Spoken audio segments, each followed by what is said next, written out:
Lovely. So welcome to today's class. This is the first class of a little 3-week series that we're doing online today. And we are painting this beautiful green apple on a tree or a branch.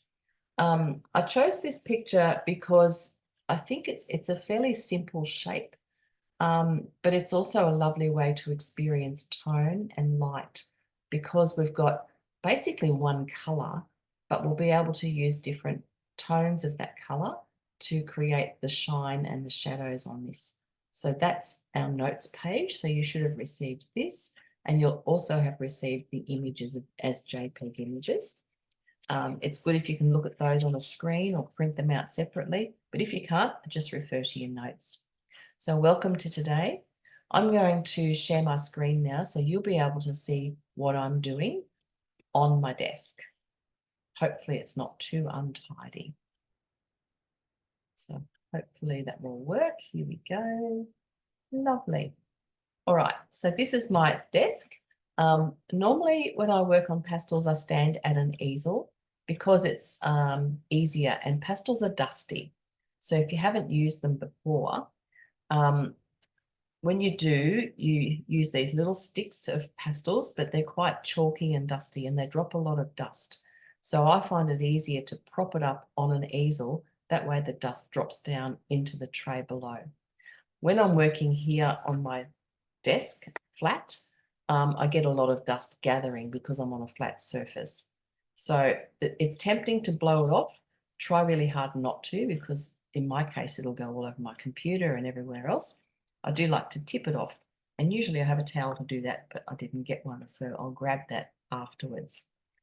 My classes run in 2 parts. So if you've read your notes, you'll see that we normally do a charcoal drawing first, and then we go on and we do the colour version in pastel.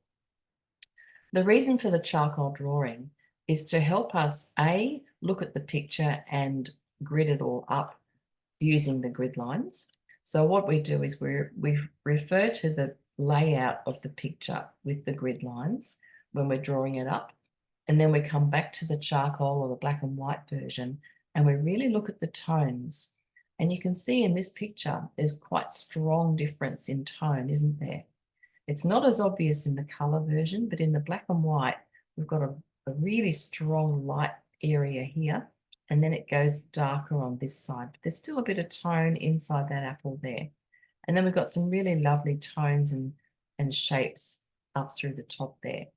So the reason for the charcoal is to look at tone, it's to practice the drawing using the grid, and just to get familiar with our picture. Once we've done it once, it's in your memory, and so it's easier then to come back to the second part and do it in colour. So that's my theory. It works really, really well, and most people enjoy this process. So let's start with some drawing paper. Have you got an art diary or just some normal drawing paper? It doesn't have to be anything special. This is just a flat, smoothish drawing paper. And I've got willow charcoal. So willow charcoal, this is the little cheapy one. It's a Montmartre brand. It's not the brand that I love for everything else, but it's pretty good for the willow because it's you can get all the different sizes in there. Although I've probably thrown half of them out now or used them all. But there's fat ones and skinny ones and all kinds of shapes, which is wonderful because then you can vary the types of charcoal sizes that we use. So that's a favourite little tin that I enjoy of charcoal. So willow or vine, some people call it vine charcoal. It's just the natural soft charcoal. And I keep some here in a box in a little container.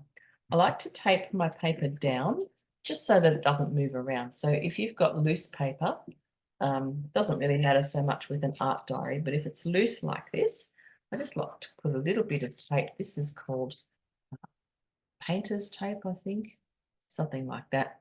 Just get it in the hardware shop, Bunnings, and it comes off pretty easily. It tends not to tear too much, so it's pretty good.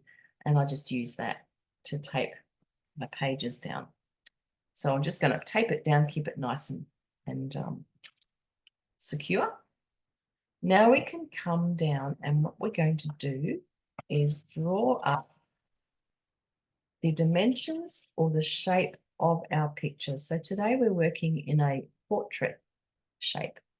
That's tall, taller, narrow, no, wide at the sides and not as wide across the top.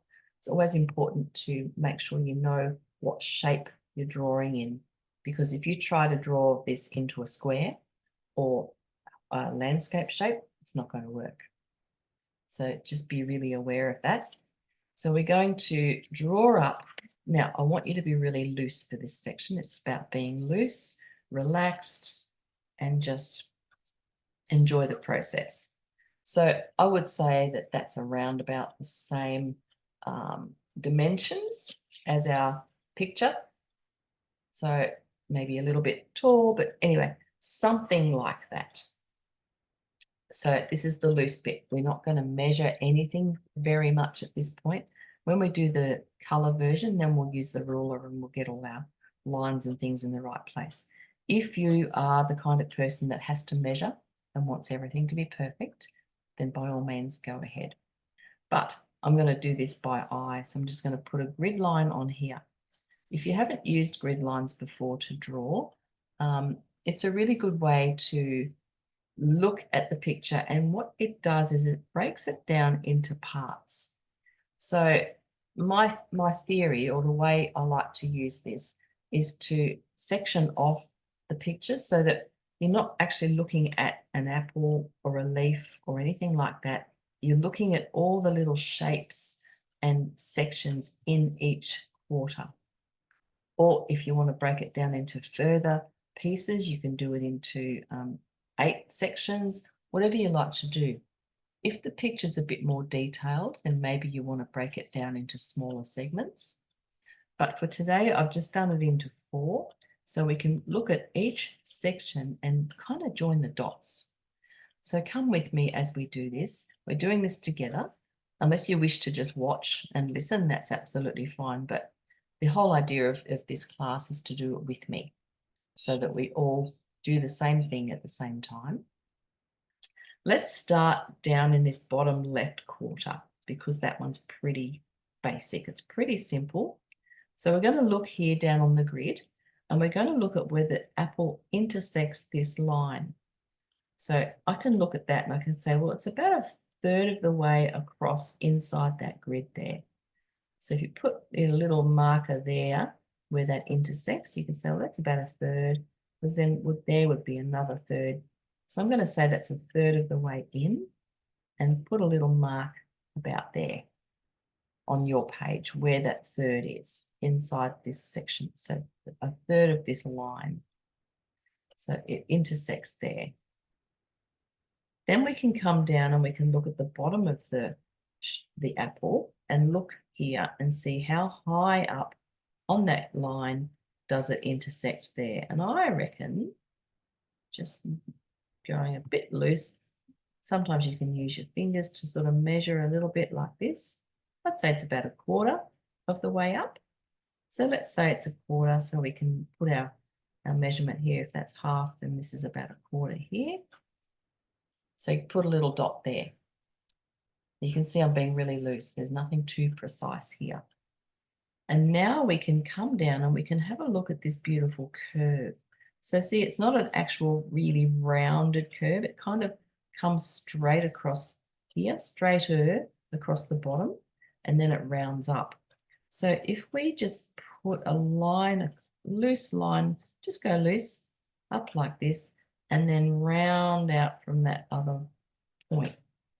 So that's the kind of shape we want to create, something like that, sort of has a bit of a rounded side and it's a little bit flatter across there. Okay, so just a smooth line from one dot to the other, looking at the shape of that edge running through there. Now you can see in that border there's another little bit over here, and that's a leaf in the background. So let's have a look at where that guy intersects on here. So he intersects just to the left of that apple, about there, and it goes off the page. So what I like to do is, if I'm looking at a shape like this, sometimes it's easier to look at the negative shape. Do you know what negative space is? It's the space around the object. So if I look here, see the negative shape in that little section there? It's a triangle, isn't it, of dark area, a triangle of background. So what we can do is we can literally just put a line across here with a slight curve in it because it's a little curvy leaf. And we've got this triangle area here. That's this bit in here that I'm looking at, the negative space. Sometimes it's easier to see the shapes of the negative space than it is to see the shape of the object. So you can kind of flick your brain around to see different shapes. So let's fill that bit in. So we know that that's a negative space there. This part is the edge of the leaf. And then the rest of the bottom of the leaf comes across. So now we've got to figure out, where does that meet the apple? So I reckon it's about here, about that far down, about a third of the way down in our quarter. So again, measuring across with your eye, or use a ruler if you want to. You could say it's about a third of the way down. So let's say it's about there where that leaf intersects with the apple. And again, we've got this cute little arched line that goes a bit like that. Okay. So that now gives us all this background area through here. And if you want to, you can find a shorter, fatter bit of charcoal. Shorter, fatter. Not so much fatter, but definitely shorter. I might have to break a little bit. So with a short piece like this, well, I've got my long piece to draw my lines, and then I've got a short piece, and I can use this to shade in. It's just a bit quicker. So you can shade all that background in there like that, because we've got a really dark background today. So if you want to shade that in, you can do that. Do it with a short, fat bit, if you have one. If not, just use the stick you have and fill it in like this, just so you know where the background sits. So that's this bottom quarter done, pretty much. Groovy. Now let's move over into the bottom right corner. We'll continue across this way. We'll go anti-clockwise today. And let's have a look at where the apple intersects this line over here on the top. So I'd say it's about, again, about a third of the way in. So we can mark that there. And then look at the curve of this one. It's much curvier than the other side. It sort of comes down, continues that straightish edge, and then it kind of rounds up and does this beautiful curve coming around like this. So it's a bit rounder down through there, isn't it? So just getting those curves is the tricky bit. Maybe a little bit squarer on this end here. You know what though? The wonderful thing about apples or anything in nature is that they're never two the same. So if it's slightly wonky or not exactly the same, nobody is going to ever know. I'm just unwrapping here. This is a kneadable eraser. This is going to be your best friend when it comes to using charcoal. The brand new one, so it's nice and clean. Fortunately, they come wrapped in plastic. But anyway, so I'm just going to open that up. It feels like putty or blue tack. And it's a wonderful thing. Let's get the plastic off there. Where's the door? There it is. Okay. So it feels a bit like blue tack, and you can pull it apart like that. So I'm just going to pull off a little bit. I don't want the whole thing. You can just use small parts of them, and then I can leave that nice and clean for another day. So this is my kneadable eraser. When you want to take charcoal off something, you can shape your eraser to get an edge, like a knife blade edge or a point or whatever you need to use. Imagine it's like a pencil or a brush. And then you can remove the charcoal with it. So it kind of gets it off and brings the light back in. So if you get your lines in the wrong place, you can just use your kneadable eraser to get that off. And you can see when I do that, See how it gets all dirty with the charcoal on the tip there? So then you've got to knead it like a bit like dough to find a clean edge again. That's why they're called kneadable. So they're your best friend. Okay, back to this. So let's fill in this background bit now with our short fat bit of charcoal. Get that dark background in there. Go all the way around. So now we've got our two shapes in this bottom section. So we're done. That bit's done. Now we can move up into this area. It's a little bit more complicated up in here. So let's finish the apple first. We'll get that shape in first, and then we'll look at everything else that's around it. So we've got our intersection up here where it's intersected there. And then we've got to work out how far down does it intersect here. So I reckon that would be about 1/4 again. So we could put it about there. So that's about 1/4. And then we can literally join the dots. And just bring that around like that. And we may as well carry on over onto the other side while we're here. And join the dots over there as well. Okay, beautiful. So that's our apple in place now. Now we can look at all this other stuff that's in here. There's a fair bit of information in this top right corner. First off, though, we've got a stem coming out of the apple. So we need to get that in and look at where it intersects on the line here on the grid. So it intersects at about halfway up, I reckon, about there. And so now we can draw our line on a slight angle down into the apple. So where does it start? Let's have a look at this. It starts just about here, about there, down into the apple. And I'm looking at the right-hand side of the stem. Okay, so that's this right-hand edge that runs down through there.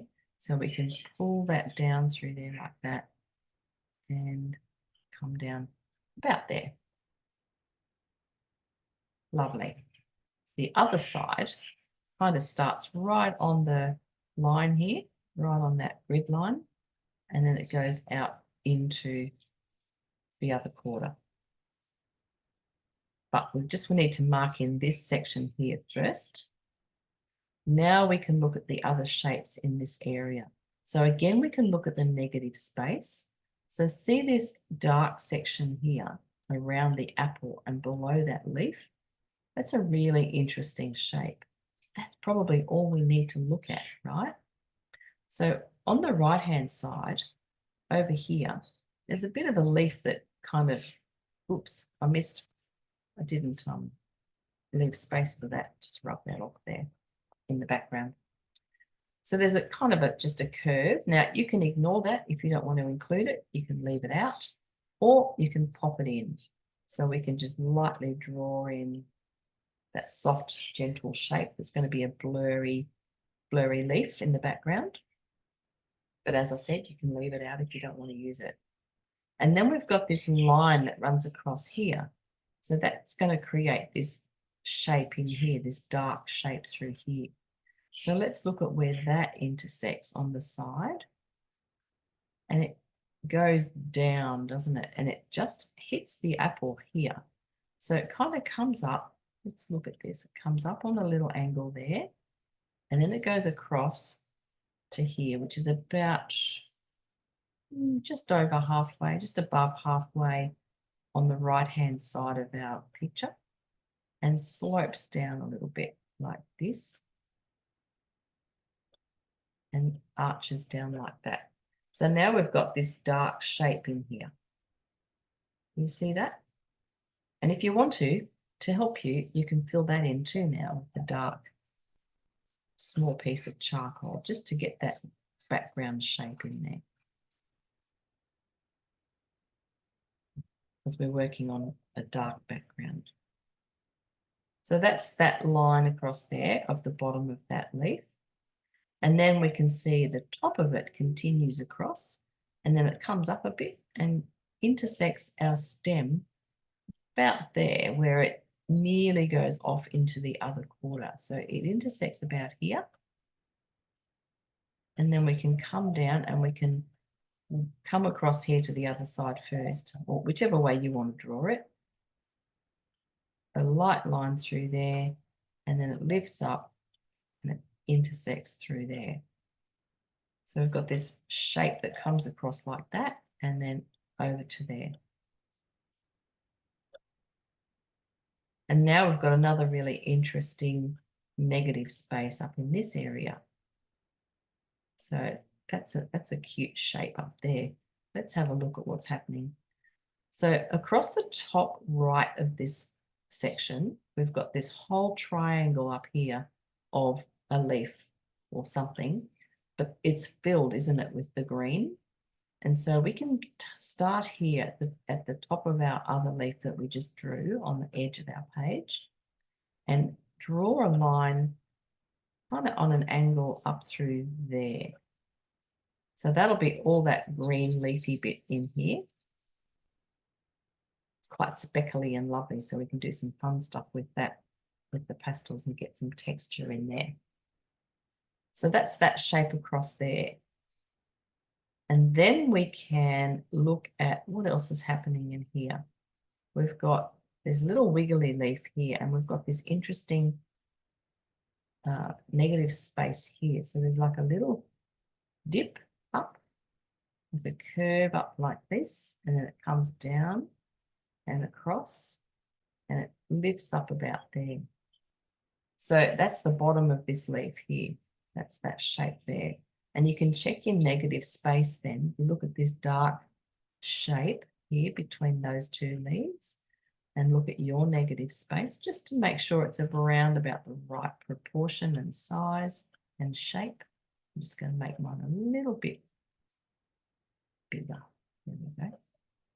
So that's my negative space there. And again, if you want to, you can fill this bit in too with your dark.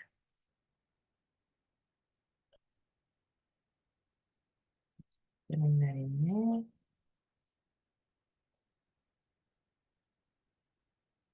Remember to stay loose. We're not going to get too precise here. It's just a practice run. Okay. Now up in here, we've got a bit of a mess. We've got some interesting little shapes. We've got our leaf across here. So let's pop the top of that in now. It comes across here and up there. And then we've sort of got a straightish line that runs across through there. So that's this leaf. Yeah. This white section. And then we've got interesting little shapes here. So we've got this other little bit that dips around, and see that there's a little black triangle right there. That little section just here that I'm filling in. That's more background that we can see. And then we've got all these little lines now that kind of intersect with each other and create different shapes.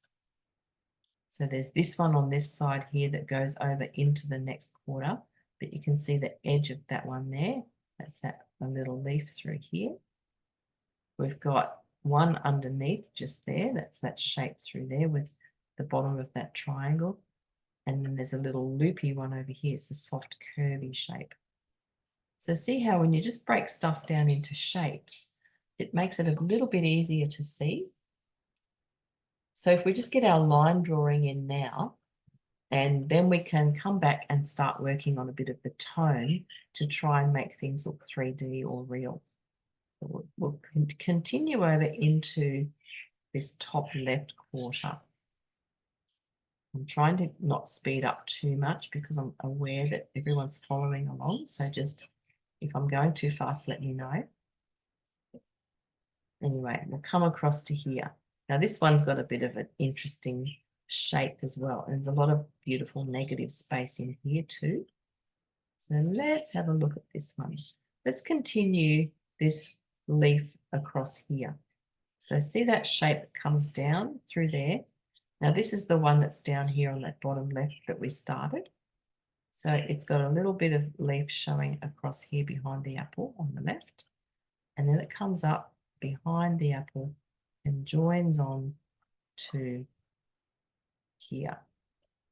So it dips down like that. So that's that leaf that comes across the whole picture. Starts on that right side, goes all the way across to the left. Okay, so draw that line across through here and then join it up down here. That's that lovely dark one there at the back. It's got a beautiful little curl on it too, which is rather nice about there.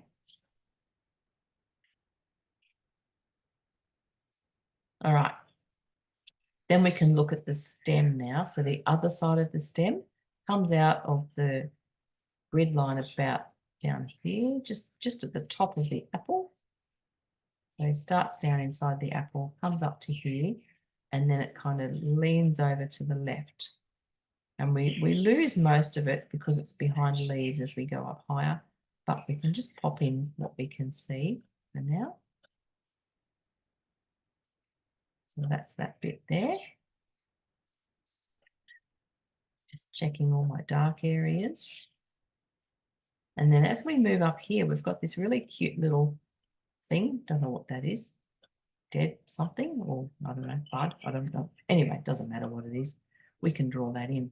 So again, we can look at the negative space around that and notice that it comes off the stem of the apple, probably just above halfway. So that's my halfway point, a little bit higher, so about there. And then we can draw that line across like this. So noticing where it comes to in height, how far over and how low down.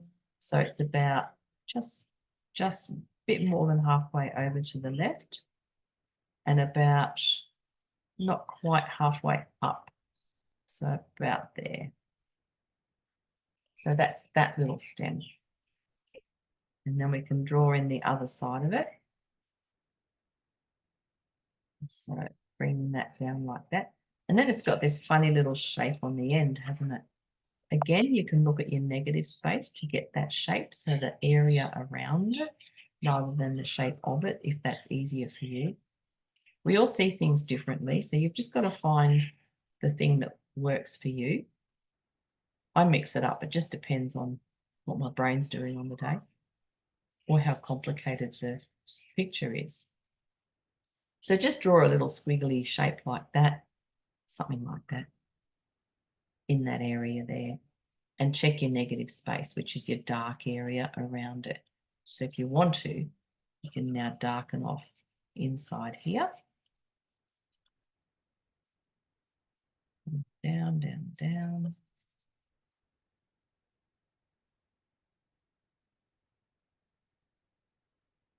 And we can fill in that background area and make it nice and dark. So it's just easier to find things then, isn't it? We get a bit confused with all the lines and bits and bobs that are going on. Okay, so I filled in all that bit there. So I've got this little bit of a leaf thingy happening down here and the stem of it. Put all that in the right place. And then we can continue this branch up a bit. And then we've got the rest of this leaf. So let's have a look at the shape of this guy, this top leaf here. It's got a really beautiful curve just across here. So let's put that in. So it starts just to the left of our halfway line. So about that far in. And then it curves over to nearly halfway across and probably about a quarter of the way down, maybe a bit short of the quarter. So if that's half, that's quarter. Bring it about there-ish. It's a bit of a guessing game unless you're a measurer. So we can put a dot there for the end of that leaf and then just do this beautiful little curvy kind of line. It's not a straight line, it's got a little curve in it, which is quite cute. And then it comes around that funny little shape there. So this is the bottom of that leaf because it's curling. Comes around and then up and across and then behind the stem or in front of wherever. So that's a funny little shape just there. And again, you can fill in that dark area around it just so you know where you're up to.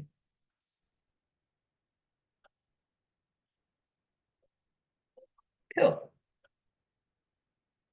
Now we've got to put the rest of this leaf in here. So what it does is this curves around, this side curves around and down, and then it meets up with the side that we started to draw before. So I've got this interesting little shape here.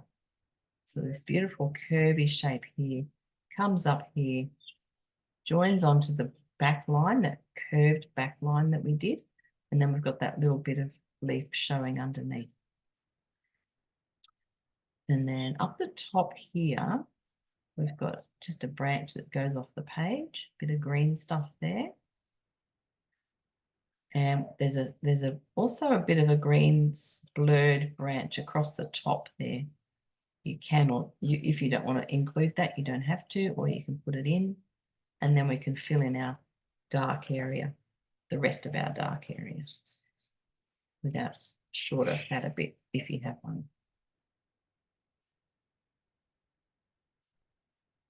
Remember, this is loose. We're not getting too exact. Okay, now let's have a look at this guy. So this leaf comes across to here, and there's a bit of a flower and stuff happening in there. So we can just continue that across and do a bit of a squiggly thing to indicate that. So we've pretty much got all our lines in now. And I just want to do a quick little exercise of looking at the lights and the darks. So now we've got the drawing in and everything around about where it needs to be in relation to these grid lines. So again, just remember to use those grid lines and work out where things intersect and what shape they are and how they fit into all these quarters. And then we can come over to the black and white version and we can look at the shapes in here and see where the light is, where the dark is, and kind of just start to mix some charcoal around. We're going to use our fingers because that's what we'll do with pastels, so it's a good practice. Now, the first thing I want to do is think about the order, and it's the same as when we do pastels, the order of what we're going to do and how we're going to do it. I always work from back to front because I find that much easier. It's much easier, especially with pastels, to get in and do the things that are at the back first and then come forward. If you tried to work from, if we did the apple first and then worked on all this leaf stuff, it wouldn't be too difficult. But to do this one behind then, it's a bit complicated if you've already got this one done. So I find it easier to do the stuff that's further away. So let's have a look. What is further away in here? This little guy up here in the top, this one in here, the tiny little one poking out there, he's underneath. So he can be done first. We can just shade that in. And what we're looking at now is tone, okay? And if you find when you shade it in, if the background is too much the same or something, just see if you can darken that off a bit more by pressing harder with the charcoal. And then we can shade in this one. So notice the tone now. We're looking at tone and the greys and the blacks. And there's a little shadow, isn't there, of the top guy sitting on top of this one. So we can darken off across here where they meet, and then it gets slightly lighter in tone as it comes out.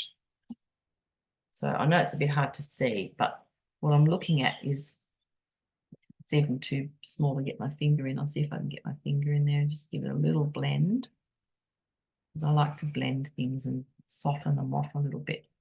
But just in that section there, this is the tiny insignificant bit, but all these parts will make a whole. So we have to focus on each part separately so that we can create the whole picture. And as I said, if you want to darken the background off around it, feel free. If you get too much charcoal down and you want to take it off, then feel free to use your erasers. So I've sort of lost my edges here between the background and that leaf. So I can pick up my little eraser and I can just lightly draw with it, basically. See, and that gives me back my edge. So you can press really lightly with it. What you do is you knead it into it like a knife edge. So you've got a nice sharp line that you can create with it. And then draw with that line or that edge to get just a little sharp edge through there. Try to keep the shadow bit under there so that this leaf that goes on top is casting a shadow on that one. Beautiful. Then we can look at the order. So this one here, so to the left of the one we've just done, looks like it's sort of next in order. And it's a little bit lighter in tone. So just shade that in lightly, like that. And if you feel like, oh, now it's too much the same, which one has to be darker? I can come back to the first one and maybe darken that off a tad. So it's all about looking at the tone now. Tone's really important. This is why I like to teach about tone, because it's really important to understand it so that your pictures have impact and look real. So that's a little bit lighter than that one. So I'm just going to dab it with my fingers. When you push your fingers into willow charcoal, it does go lighter because it lifts it off. So that's a tad lighter now, which is what I want. Remembering or noticing that this next one here, this big leaf at the very top, is really light, isn't it? Because the light's bouncing off that guy. So it's super light. It's not as light in the color version, which is interesting, but when I turned it into black and white, it got really bright. So it's much lighter than that one underneath it. And also there's a shadow. So it's casting shadow. Everything casts a shadow on everything else. So you've got to darken off just around the edge there to create that shadow that this one's going to put onto this guy. Cool, cool.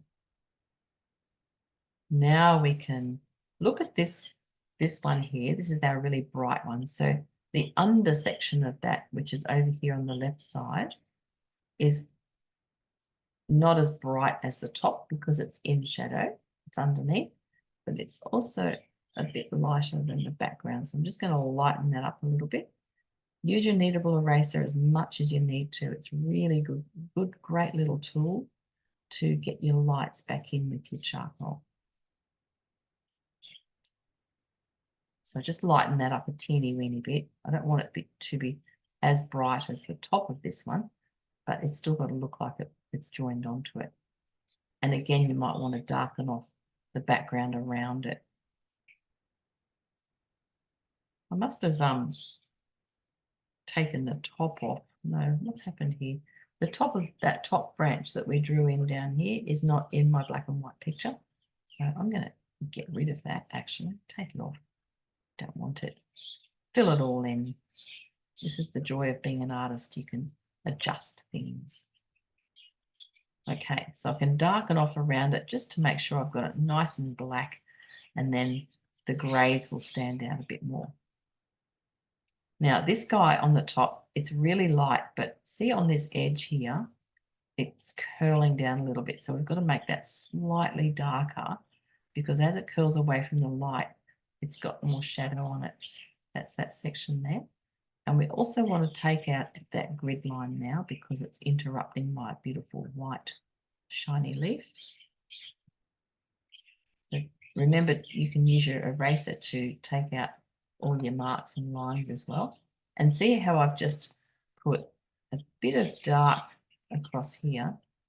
I'm getting too caught up in the detail here, but anyway, I just want to smush that with my fingers. All I need to do is put my finger down on that edge and pull it in towards the middle of the leaf, and hopefully that'll give it a nice little turn.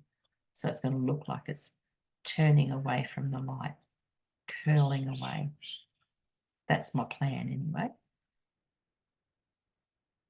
All right. And I can just lighten up this edge a little bit too because it's a bit too dark through there. I've been doing a bit of charcoal stuff lately, so I've been getting a bit involved with all the detail. Can't help myself. All right, let's get back to here. And then another little dark line back in there. With charcoal and pastel, it's like you've got to keep redoing stuff because every time you touch something, it'll blur or blend or something. And often you've got to go back then and touch things up. It's just how it is. It's the nature of the beast, but I quite like working that way. All right, so we've done that top section there. Let's just do this fella over here on the top right. So he's got a lot of texture, this guy. So let's just sort of shade this one in. It's sort of a mid-tone. I'm going to shade that in like this. And I can almost see stripes through it. I know they're not definite stripes, but can you see the direction of the pattern in there? It's all sort of heading in the same angle as the leaf. So that's why I've done it in this kind of stripy way. And then it's got all this darker area in here, like little dark spots or something. So you can just zhoosh your charcoal around, just using the tip of it and zhooshing it around to get some of that texture in there. It doesn't have to be every single little dot because you'd be here for 100 years otherwise, but just give it a little zhoosh, something loose with your charcoal, just to get that feeling of that woody texture. Here's Carolyn. Just welcome her.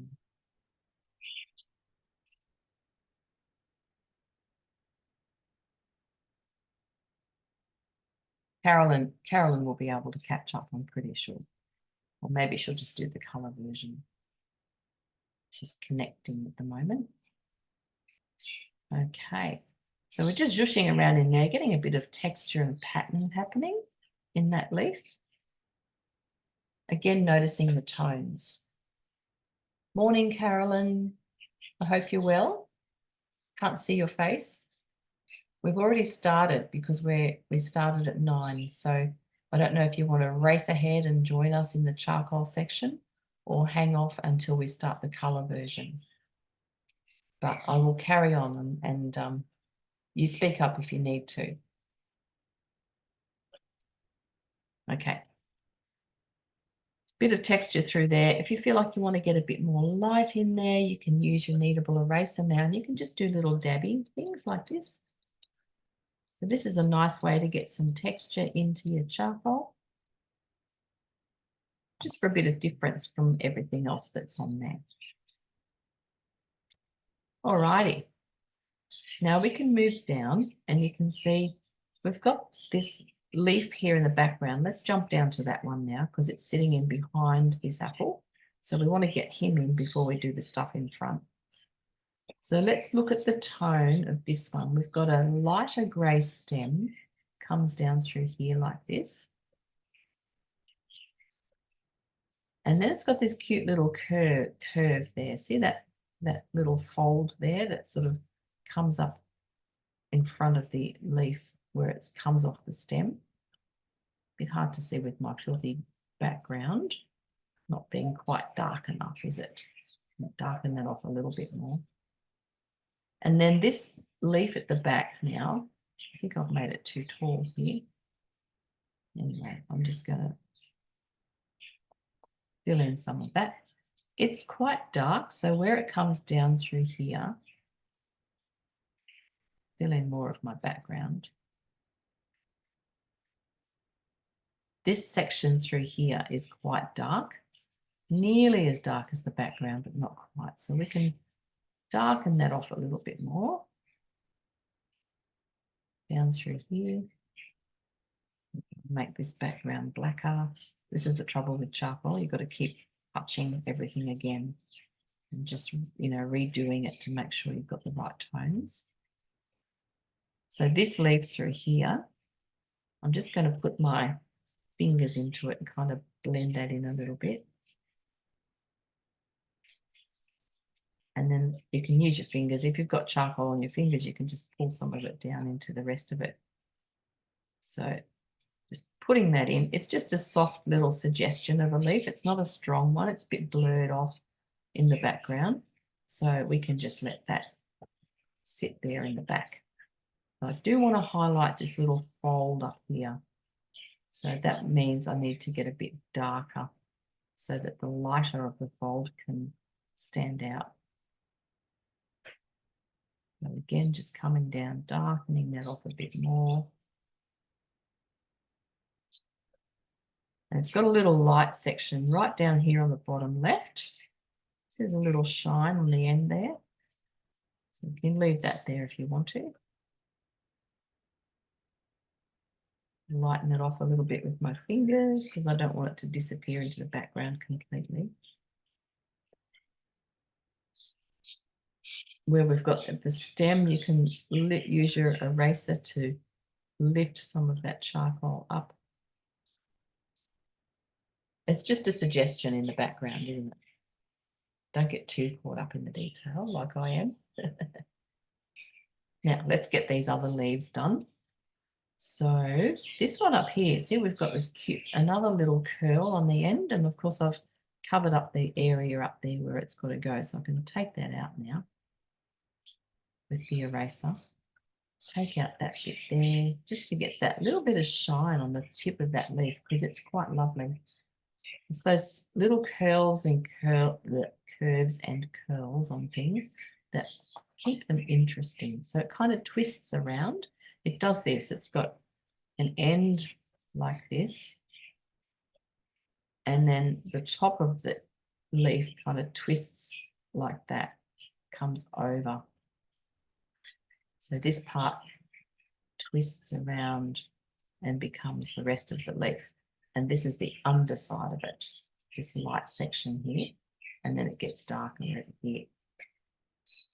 So we can have a little light section here and then get mid-tone grey through there. And there's another little light area at the other end of it where the light's hitting the top over here in the messy bit. Call that the messy bit because it's a bit messy in there. There's just a mixture of tones and shapes, really. So I'm just going to push that with my fingers and smooth it out a bit. Again, grab your eraser if you want to get some light back in there. A bit of light through here. Who knew this would be so detailed?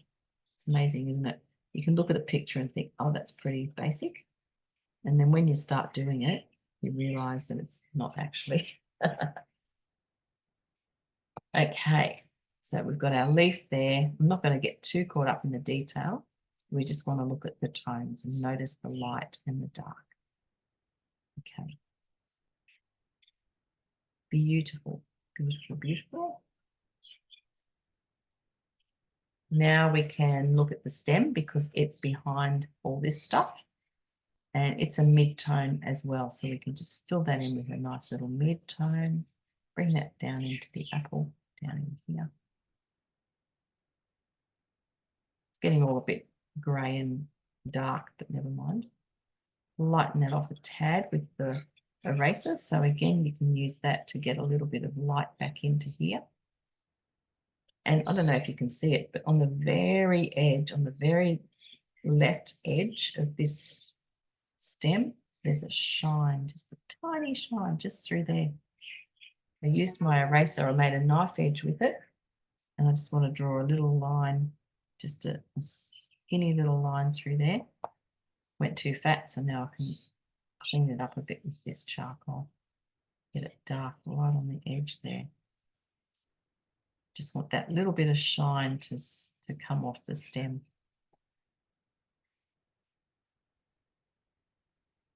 There's a little bit more down that side as well, so you can have a bit of a play with that if you want to.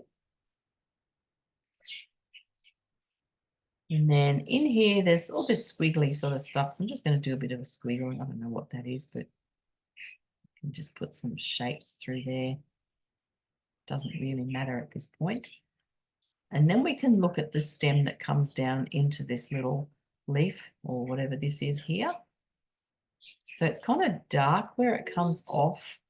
Then there's a bit of light that shines on the top of it, and then it gets a little darker again.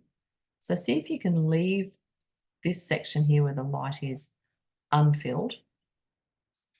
If you do happen to fill it up, you can always take your eraser and remove some charcoal. And then over here on this little end bit, which looks like, what is that? A bud or something. It's got a really light side and a mid side. So look at the shape of that light. It's really interesting. See if you can keep that white or light area there and just fill in the rest of it with your mid grey. And you might find, like mine, it's got lost in the background. Because willow charcoal is so soft, it's hard to get it really, really dark.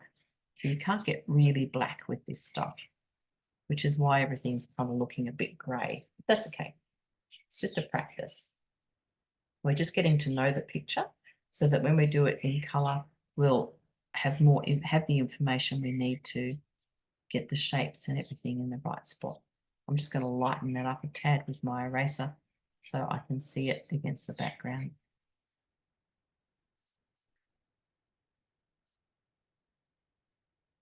There we go. So that'll do for that top section. Let's just come down now and have a big look at this apple. I'm going to pick up my short fat bit again. If you want to take your grid lines off, you can. So if you feel like you want to remove those, they can be a bit distracting at this stage. You can take those out so that we can fill in the whole thing. So looking at this, you can see where the stem goes down into the apple, there's a little dark section that comes across like this. It's not that dark, that as dark as I've made it, but it's a darker tone. That tells us that it's dipping down into that area there. So if we darken off kind of around it, around the back of the stem, the front of the apple lifts up. So you can see the skin of the apple kind of comes across the stem like that. So all the inside part is sort of off to the back, not at the front, because the skin lifts up in front of the stem there. So it kind of interrupts it. And then I'm just going to pull my finger in and pull that back a little bit to soften off the edges, to try and create the feeling of that dip where the stem's going down into the apple. You can darken off a little bit more if you want to, just to emphasize that. Now let's look at the tones. So we've got a really light section over here on the right. I probably want to remove a bit more of this line if I can. Sometimes it doesn't all come off completely. So let's have a look at the shape of that. We've got this really interesting shape that comes around. I'm just going lightly with my charcoal down through here. So that's my light shape through there. You can lightly draw that in if you want to, just so you know where it goes and what the shape of it is. And then there's also a beautiful light shape on that bottom left corner over there. So there's a lot of light in there. So make sure you use your eraser and get that nice and white and bright so that it's going to glow against all the dark. It's a nice crisp edge as well of the apple. And then we can look at the rest of this and go, okay, so this edge down here between the really light area and the grey area is slightly darker grey, isn't it? Around that, and then around the base, and then in here, this section here, the main area of the apple is a lighter grey. So let's have a little play with your charcoal just to see how you go with getting those tones. So I'm just going to fill it all up at this point. This is what I like to do. I like to fill it all up. And then we can kind of use the eraser and our fingers to change the tones slightly. So if we fill this up with your short fat piece, because it's just easier to fill it in with a shorter piece. Remember, your apple's not as dark as your background, so we want to keep it reasonably mid-tone grey. So something like that.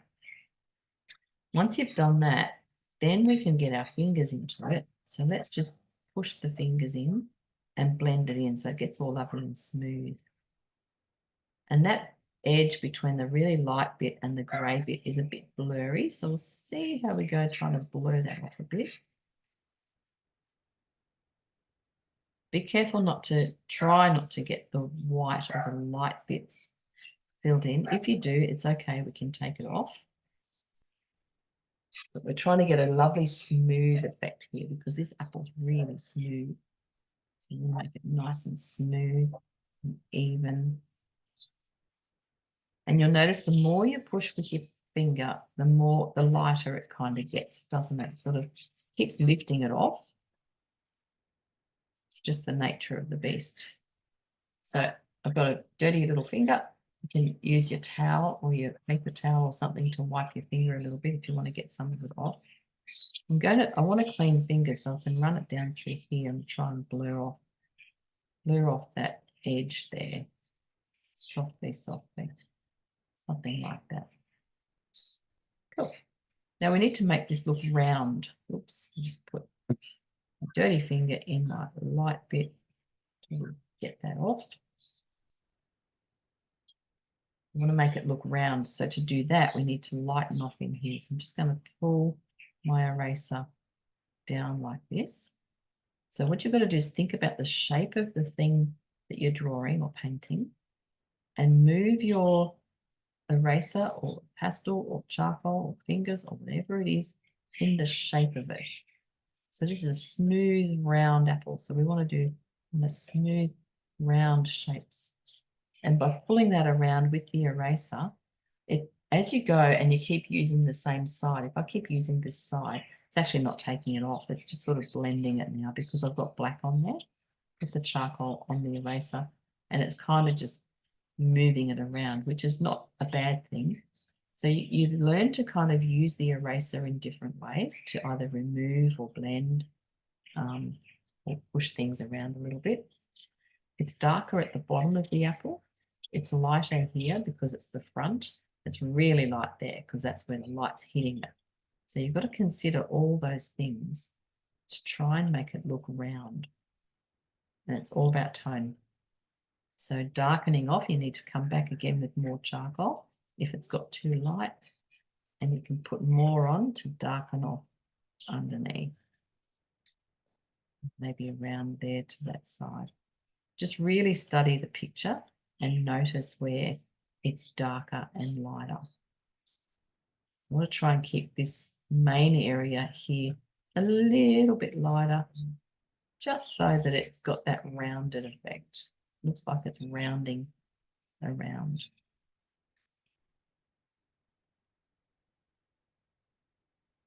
Beautiful.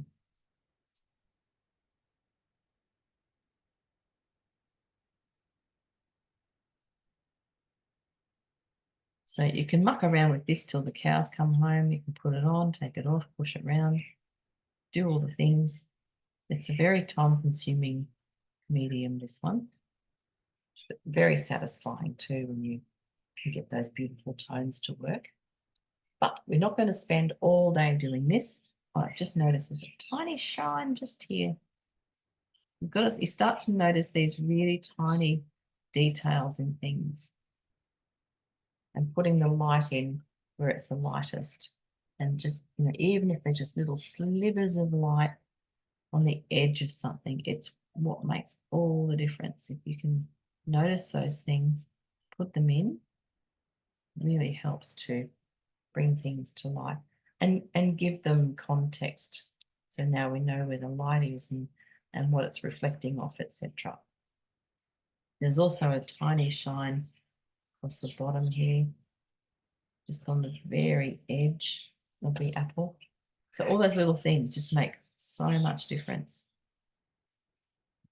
One of my favorite sayings that I say in my classes is save the light for last, especially with pastels. So, it's really tempting to put your light or your white down first, all the light bits, but if you save your light for last, you'll have much more impact with pastel.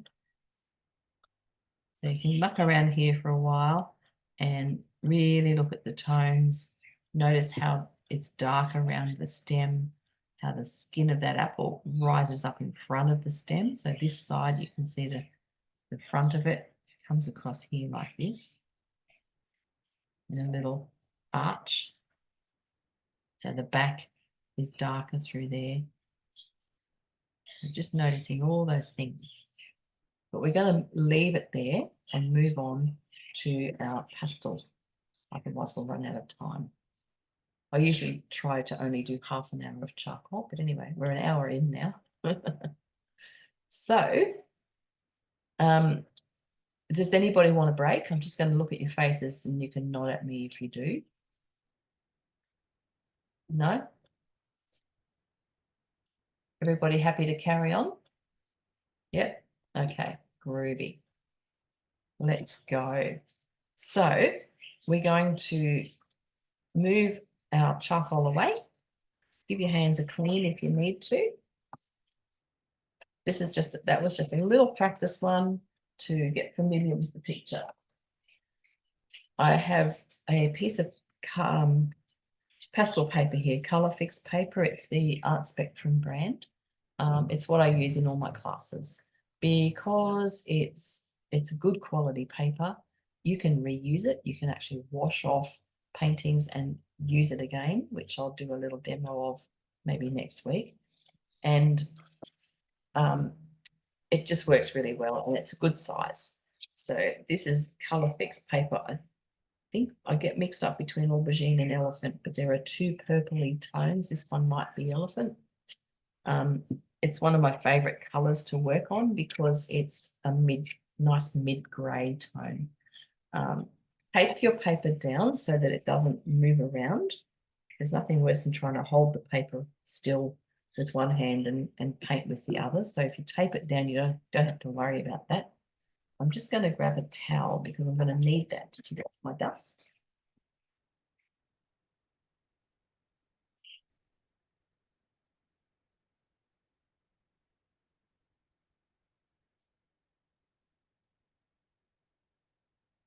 Lift off my board for a second. Put down a towel. If you have a towel to tip the dust off onto, then it's good because later on, when you're finished, you can just take it outside and give it a shake and get rid of it all. Otherwise, it gets into everything. It's very messy.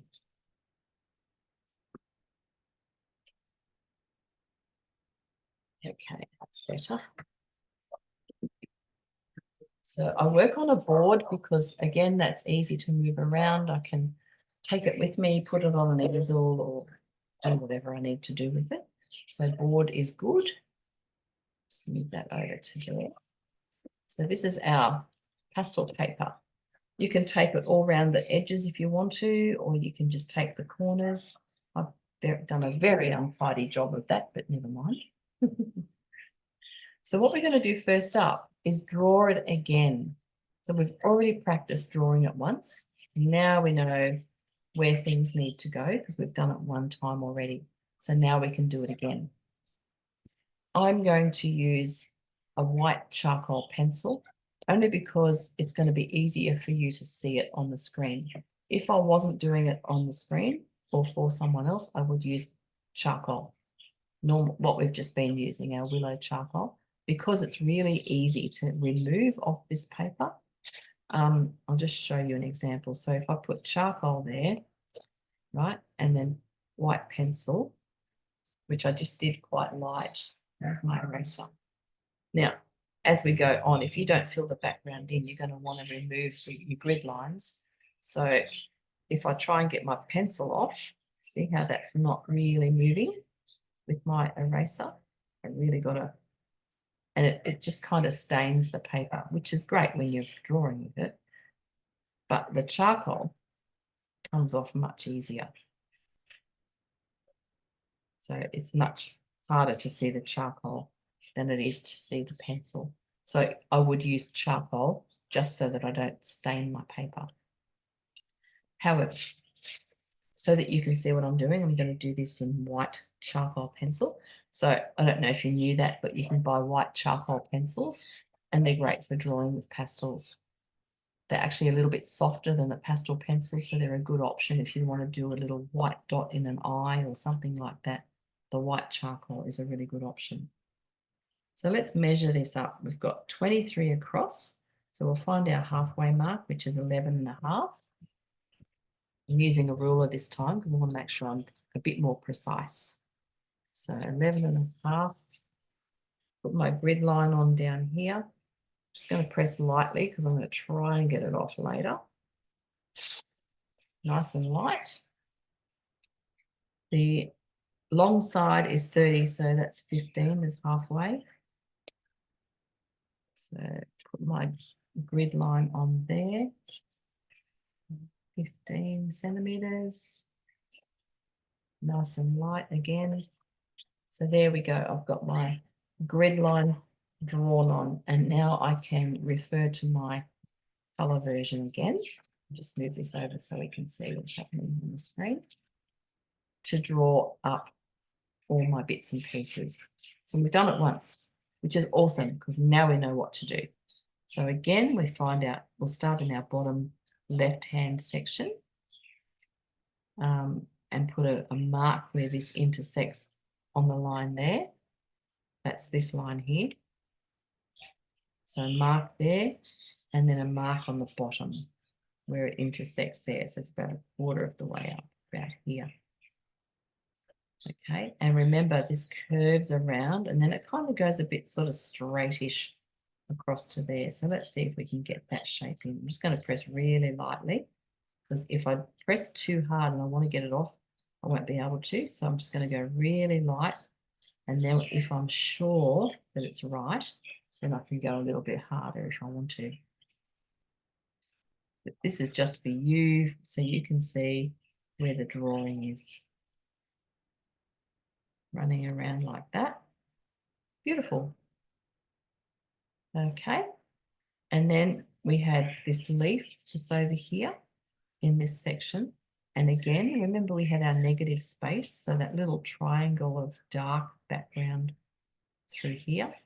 So we can put our little line through there, and then we can put another line across where the bottom of the leaf comes out behind the apple and off the page. So that's that little leaf area in that section there. Cool. Now we can move across to this quarter. Sometimes it's easier to cover up the other quarters, so you can't actually make it an apple. You just talk about it as a shape. So now we can come across to this quarter. This section comes down a little bit further, this straighter-ish line, and then it starts to curl up, doesn't it? So let's have a look at where this one intersects on this line here. So it's about a third of the way in, about there. And then we can join the dots, basically, put that curve in through there. That's all that's in this quarter. So it kind of curves out around, just nice and light, like that. Maybe a bit curvier. Beautiful. So something nice and light. Don't press too hard. This is just a drawing in at the minute. Then we can move up into this top right-hand quarter.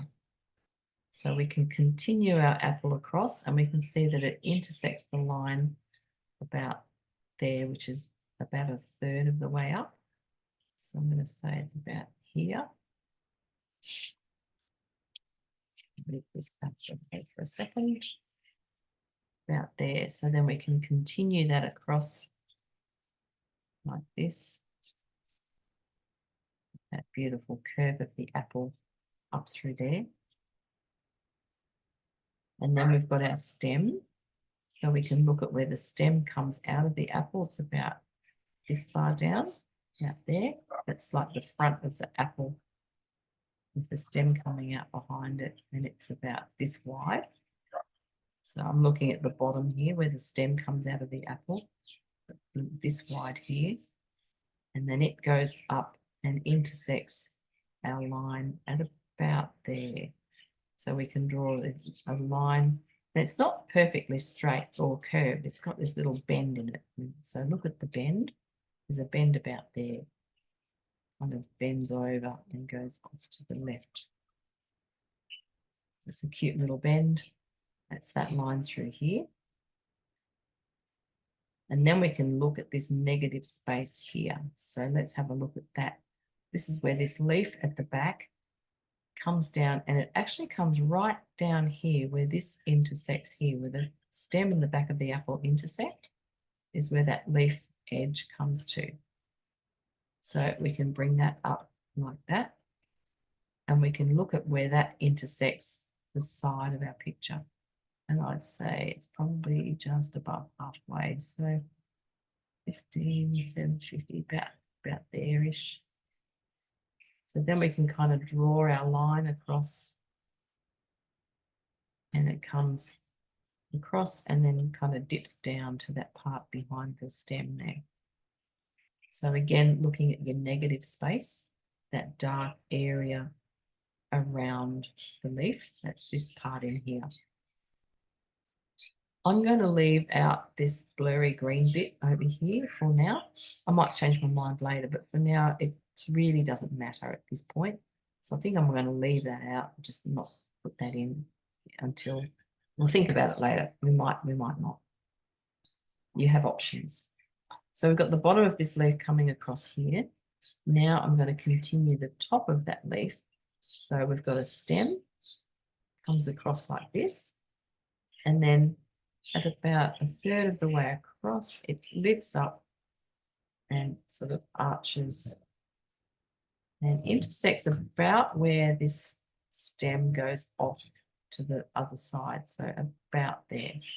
So if you notice where things intersect with each other, it also helps to get the drawing in the right place. And then we've got this cute little curve on this leaf here. You might want to pop that in too while we're here. So that sort of comes down like that. So that'll be a lighter tone through there and then a darker tone for the leaf at the back.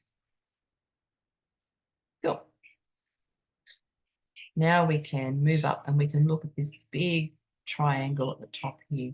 So let's just put a line across there. So it starts down here around about where the leaf comes off the page and it goes up to about there.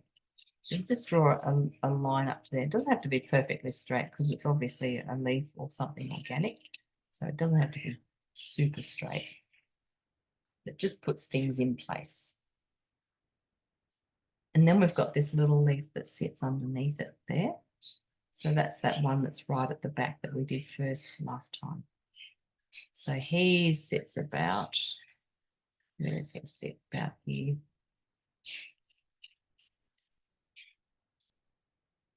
Across there like that. And then we can put this other guy in front of it. So we've got one comes across like that. So it's just all lines, isn't it? Looking at all the edges of things to get the lines right. And then also at the negative space.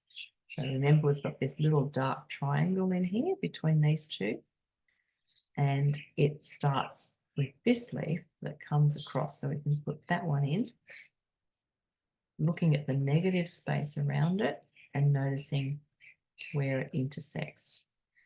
So that comes across there like that, goes over this little leaf. It's got that lovely little curl on the end.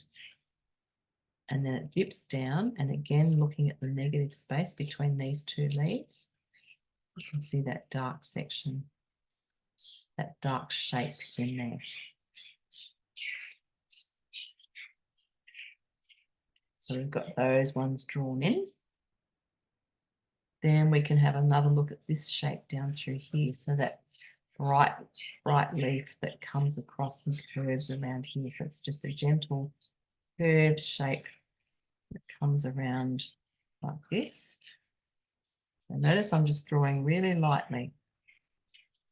You don't need hard lines because you'll find that when we start with the pastels, you're going to lose a lot of this information anyway because they kind of have to overlap each other. So a lot of the drawing gets a little bit lost, which is why it's good to practice it so that it's in your mind. Okay, so I think we've got pretty much everything we need in that part for now. I think, yep.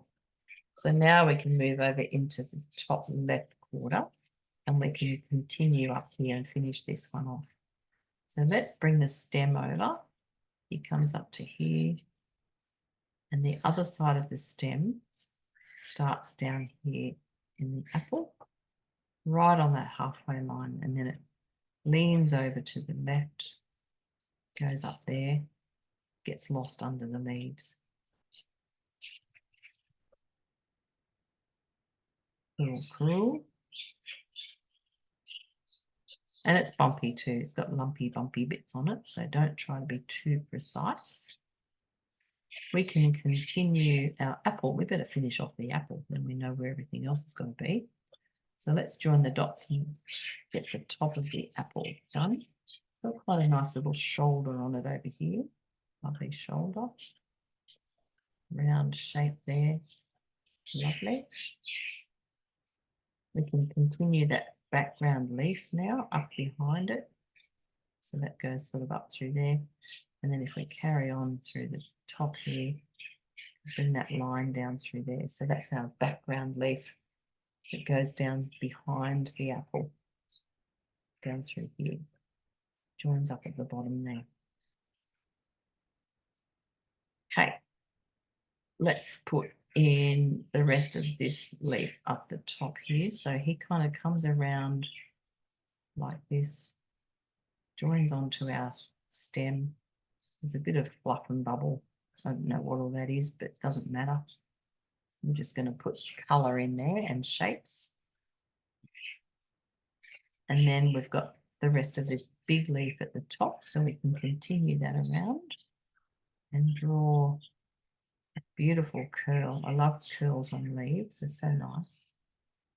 So I've got that lovely curl that comes around like this with the piece of leaf at the back, and then the beautiful top edge where it dips down a little bit and goes up. Okay, and then green up through there. There's a line there that must be part of another leaf. Yeah, I can see the edge of it actually. I think that's it, coming down through there. And then we've got this little branch that comes across here with this bud on the end of it. So let's have a look at the negative shapes around that one. So we can see the dark area there comes up and across and sort of leans down a little bit and across there. And beautiful little curve just through here. And then we've got our flower buddy thing, little funny little shape. It sits like that. Doesn't matter if it's not precise because things in nature are always slightly different. So that can hang around in there. Have we got enough in there now to get started? I think we might. Yep, let's go. So, and I'm going to leave out this top business too. That piece at the top left there. If you want to pop it in, feel free, but I'm just going to leave that out for now. If it needs it later, we can always put it in. Alrighty, so I have picked out some colours and I like to start off with a smallish palette and then I can add to it if I need to. So it's always good to start off with your basic colours that you can see in the picture. So what I have here is I've got, let's do this here so you can see what I'm talking about.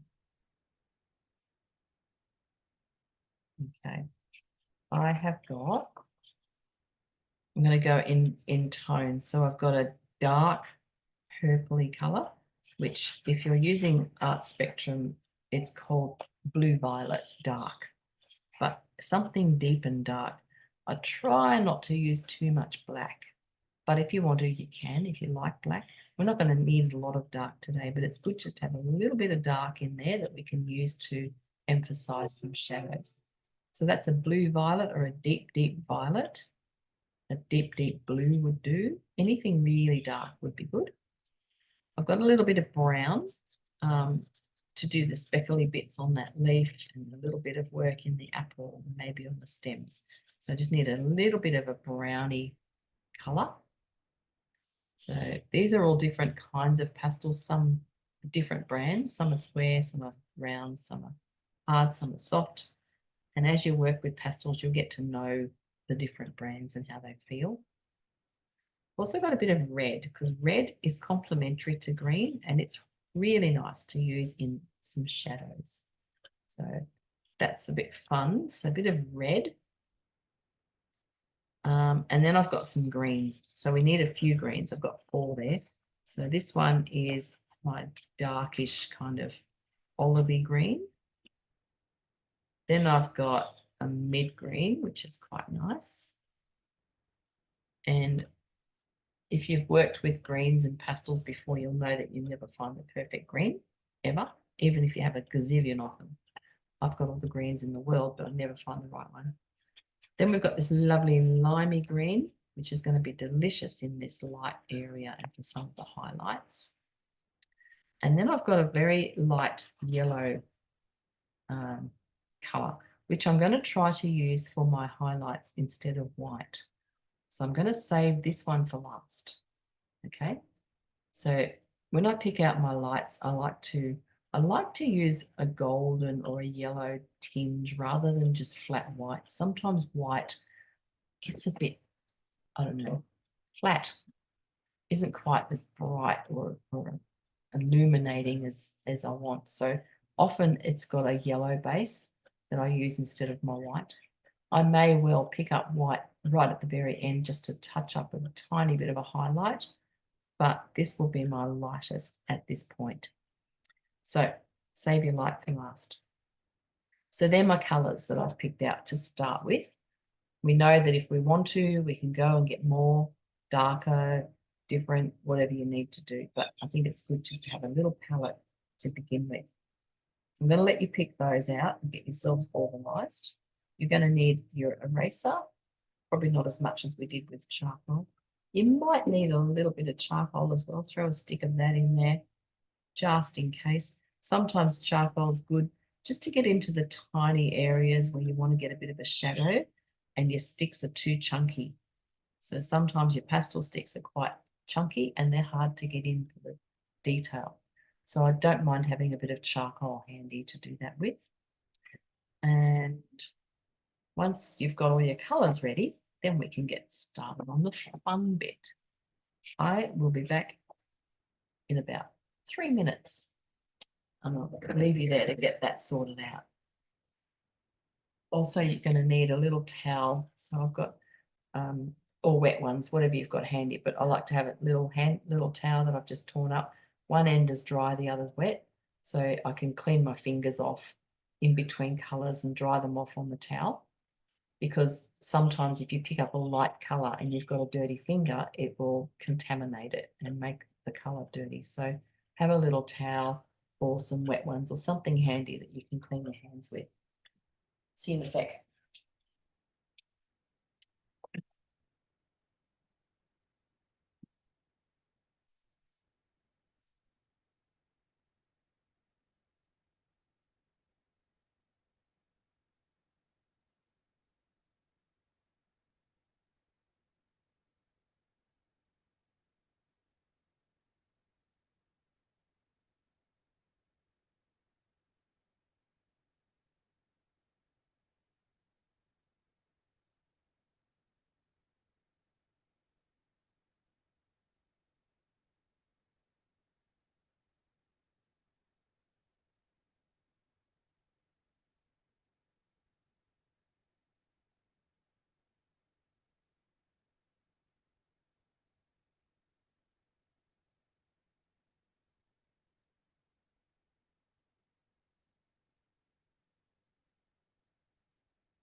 All right, I am back.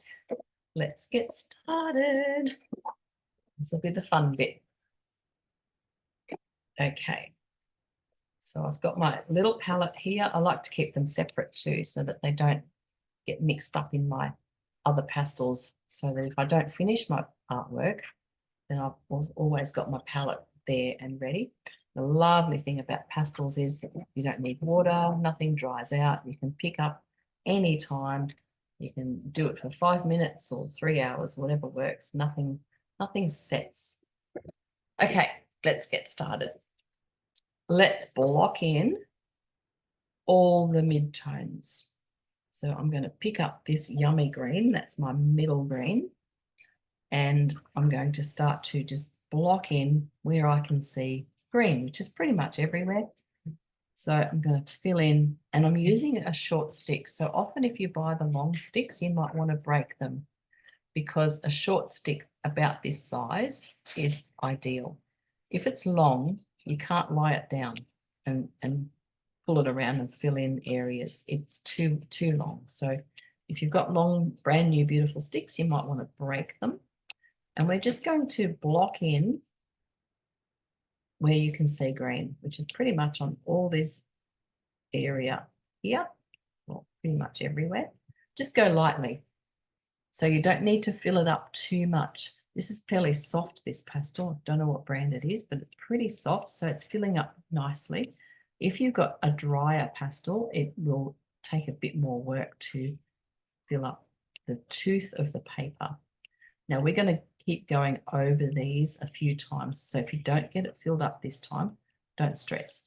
What we want to do is get enough pastel on the page so that we can actually start to push it around.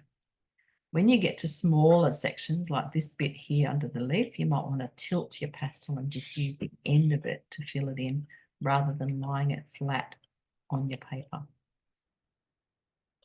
So just filling in the top of the stem, the leaf, and just go lightly, because we're going to get a few layers on here into each section, and we want to be able to get more pastel on. So go lightly to start with. Always start light and then build up as you go. So leave yourself space to add more. Okay, so we're just going to block it all in. Now, if you're on black paper, it'll have a beautiful impact on your bright greens. I didn't have any black, unfortunately. I'm going to go shopping again and stock up, but I had lots of this because this is one of my favourite coloured papers. So I just tend to stock a fair bit of this colour. It kind of does for everything, you know, it's a good all-rounder. So just filling in the green. Try not to go outside the lines too much. It is a bit harder to get the pastel off the paper than it is to get charcoal off. So try to keep inside the lines. This is where you start to lose your drawing. So I mentioned before that you won't be able to find all the lines and all the detail later on because we fill it all up and it disappears. Okay, but what we're doing now is we're getting our mid-tone down first. Depending on what I'm painting will depend on what I start with. So if it's something like a landscape with a lot of shadows, I'll often start with my darks first and lay them down first, and then go, you know, from there forward, from dark to light. In this case, because everything is very green in this picture, I thought I just want to get the green on here first. Then we can start to really mix in all the other greens and create the tones. But we need somewhere to start. So this is our starting point. Blocking all of this in, just nice and light like that. Because when we start to push it in with our fingers, that's when we get to blend. Now, a lot of pastel artists don't like to blend. Depends on whether you're a traditional one or a modern one. I like to blend. It's just in me. I can't not blend. I feel like it's not finished if I don't blend it in. So it looks more like a painting than a drawing. But a lot of pastel artists are drawers rather than painters. And so they let the pastel sit on the surface like this, and then they'll just build up from there without sticking their fingers in it. If that's how you want to work, by all means, you do it your way. I'm not saying it's right, wrong, or otherwise, because there's so many different ways. Everybody's different and everyone has different results. But I like to blend. That's just how I do it. Okay, now I'm down to the apple. I've got all my green on the leaves, so I've kind of filled all of that in. Now I'm going to fill in my apple. Don't worry about the light and the dark at this stage. We've just got to get the green on. So filling it all in, using the side of my pastel, so lying it flat. I find lying it flat on the page like this and just pulling it around gets a nice consistent sort of coverage. And then I can start to work on the tones. And when you get to the edges like this, just pull it around, get the edge of the pastel, put it down flat on there and just pull it around. It's tricky getting a sharp edge with your pastels. It takes a bit of practice. It's not impossible, but because they're quite crumbly, sometimes they just won't make a nice clean edge. Okay, so now we've got lots of pastel on our paper. Yum, yum, yum. That's beautiful. So next thing we're going to do is, remember I said earlier that we start from the back and work forward. So we're going to do that again this time. We're going to start with the backmost parts of the picture and then start to build up on top. And we're going to work on each piece separately. So this is how I've been doing my proteas and flowers and things like that. It's about figuring out what is the furthest thing behind, doing that, and then putting whatever's next on top. So we're going to start with that little leaf that's right there behind at the back. See that little guy down there that we've started with before? He looks to me like he's behind everything in that area there. So we've already got a bit of green on there. And remember, he's got some shadow. So pick up your red, and I want you to run a bit of red just across the edge there where that other leaf overlaps it. So just a little line of red through there.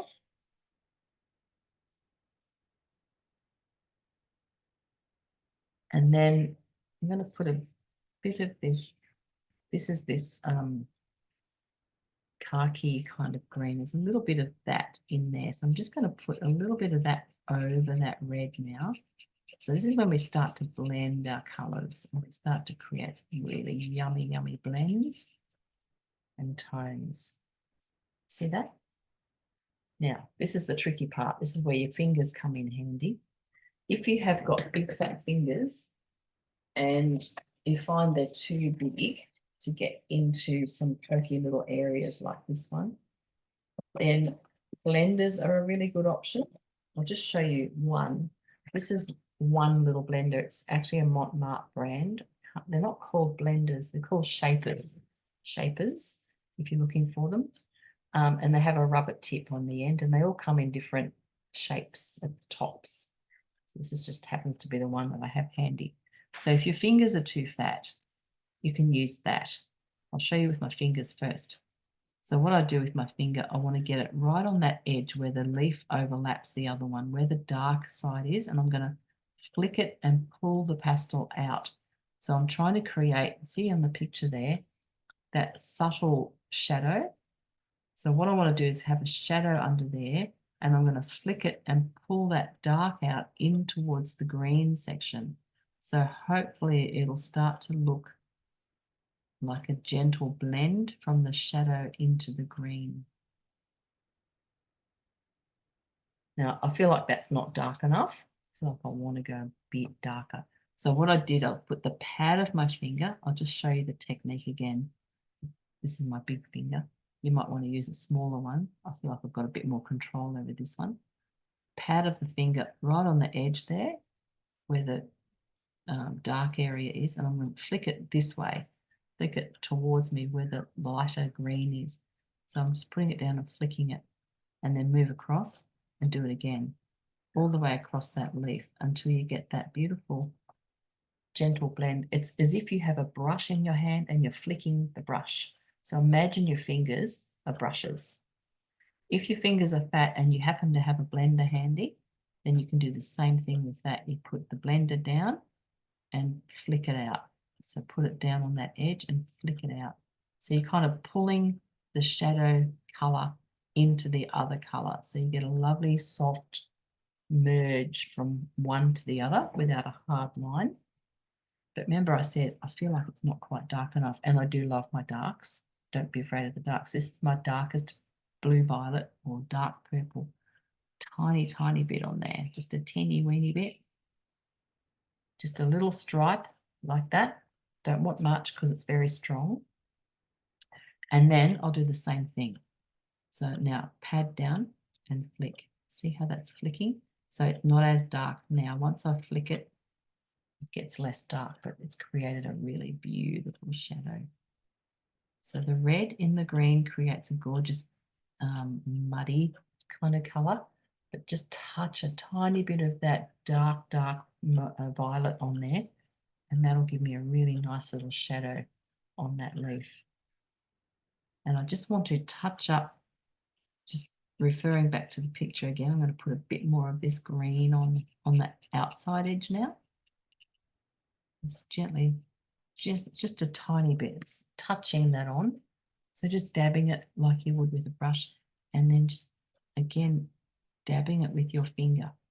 So now instead of pulling it or blending with my finger, I'm literally just dabbing it in. I'm pushing it in with my finger. Lift and push to create that subtle blend. And then you can kind of pull it around a little bit. Kind of just got to keep working it until you get it looking the way you want it to. This leaf is not that significant. It's under all the other ones, but I just wanted to show you the process, I suppose, for each section that we're going to be working on. So this is how you sort of start to build up the parts. And then I'm just going to touch on a bit more green right on that edge because I want to lose my white outline a little bit. And I can just flick that in towards the center so that I've got a greener edge, and then as it goes in towards the center, it merges over gently into that shadow. I'll zoom in a little bit so you can see what I was talking about. So it doesn't look like much at this stage, but just in here, all the dark across the edge there, flicking it out towards the green, flicking, remembering that this top leaf here will overlap that. So we're going to have to make sure we cover enough of that so we don't have a gap between this guy and that guy.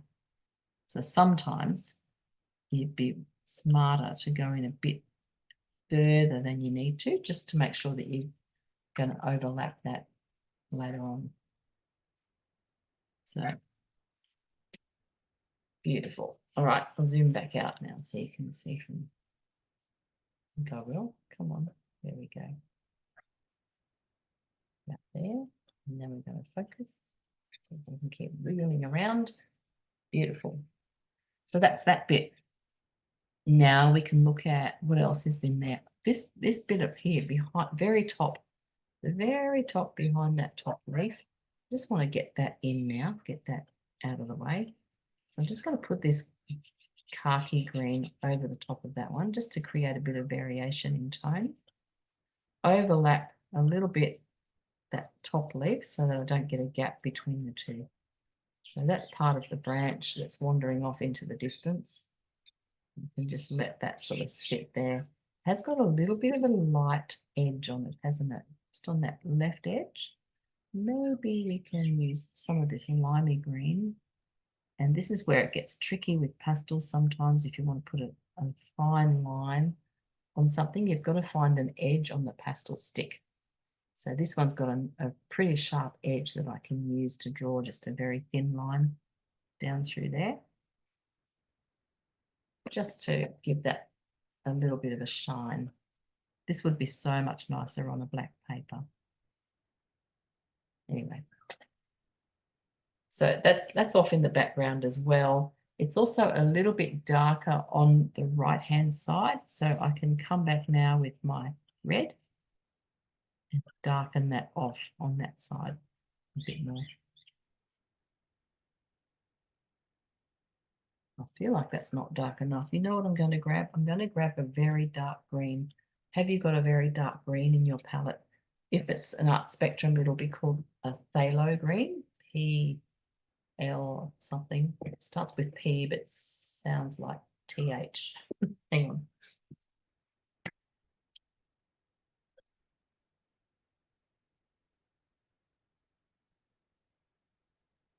Phthalo green, that's this one.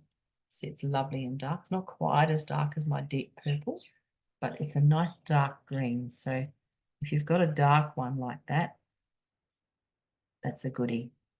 You can put that in there just to get that depth happening at the back there. All right, so we've got 2 pieces done. Now, what's next? I think next is this guy here. So it'll be the same procedure. You'll find once you start to have a formula with something like a petal or leaves, you'll carry that formula through on pretty much all the others. So once you work out the colors that you need, the process and all of that, and what to do, it'll turn into something that you just keep doing. So let's have a look at this guy. It's got shadow as well, and the shadow is across here. I'm going to do it with my blue violet and down there. That's where the shadow is, isn't it? And I know I'm going to push all this in and it'll soften off a lot. Now there's also shadow, not really shadow, but this guy is lighter than that guy because it's on top, and we need to distinguish between the two so they don't look like they're running into each other. So if we make the top of this guy a little bit lighter, so let's put some of this limey green here. Okay, so we're just getting color down, and then we can start to mix it in. This is where your palette is literally on your paper. You mix on the paper, not necessarily anywhere else. Sometimes it's good to have a bit of test paper nearby where you can try different mixtures and see what works. I'm going to pop a bit of red in there too because I've got red in the other one. So I'm just going to put a bit of red through here just to get that shadowy effect going on. Okay, so you can see I've literally just put color on that, and now I'm going to blend it in with my fingers. So same thing, I want to start at the edge where the shadow is and pull it outwards towards the edge of the leaf. Now, if I overlap my other ones, doesn't matter because they're going to come over the top anyway. So that's what I want to do. See how I'm just pulling that out softly to create that shadow. Remembering too that when we put this guy on top of this one, it's got to be lighter, or we want it to sit apart from this one. So we need to make sure we get the dark down in here. So the light of that one will sit on top of it. You've got to kind of think ahead all the time. If I put this here, what's going to happen to that when I put that there? So it's a bit of a process. That's a little bit too light, but that's okay because I can now come back over it with my mid green and just green it up a little bit more, but not too much. And you'll learn how much to lay down too. So sometimes you want to put a lot down. You want it to be really thick and lush. And other times you just want to touch it. You just want to kiss it with a bit of colour. So I think that looks quite nice. It's probably not exactly the same as the picture, but it doesn't matter. We're just trying to create the layers and get those colours working for us. And just make sure you keep the shadows where they are so that we can differentiate between the top and bottom leaves. Beautiful. Just put a bit more of this green on here. And with your fingers, you can kind of rub them around in little circular shapes, pull it out from the middle to get that gentle blend of dark into light. And just kind of, it's about finding what works for you, but working with pastels and blending like this is all about the gesture. It's all about how you move your fingers and how much colour you've got down on the page and what's going to blend with what. Okay, which one's next? I think it's that big one in the corner, this blotchy guy. So he's got a more of a khaki kind of colour on him. He's not quite as green as the other ones. So even though we've got green underneath it, that's a really good base layer. But we can now come back over. Let's pick up the khaki green and put some of that on here. I want to fill this up nicely with this khaki green. Keep it a little bit different to the other. So same sort of process, just sort of lying it down on the side and putting it on like that. And you'll notice as you add more colour, it'll start to fill the paper up more. I want to get the edge of this to overlap these two. So I've got to bring it down a little bit closer and just use the end of your stick then to draw a line for the edge. And then you can kind of colour in the rest of it. It's like colouring in, isn't it, pastel? Sophisticated colouring in. Then up through there. Okay, so I've got some pastel on there now. The idea is to get the pastel onto the paper and then we can kind of push it around with our fingers. So I want to mix these two colours together. So I'm just going to push them around like this, and I'm pushing pretty hard because I want to push it into the paper. So the harder you press, the darker it'll get, and the more it'll pick up the colour underneath it and blend together. So that's kind of been pushed in now. Now's the time to look at it and go, okay, all right, now do I need to darken off anything else underneath it? Does that shadow there need to be any darker? Probably not, because it's not the feature of the painting. It's kind of the background stuff. So you could make it darker if you needed to, but I'm going to leave it like that. Okay, so now we've got that pushed in. Let's pick up a bit of brown. Let's throw a bit of brown in here. And I'm just going to do these. Remember with the charcoal one, we did these kind of marks like this. I can see those kinds of marks in this particular leaf.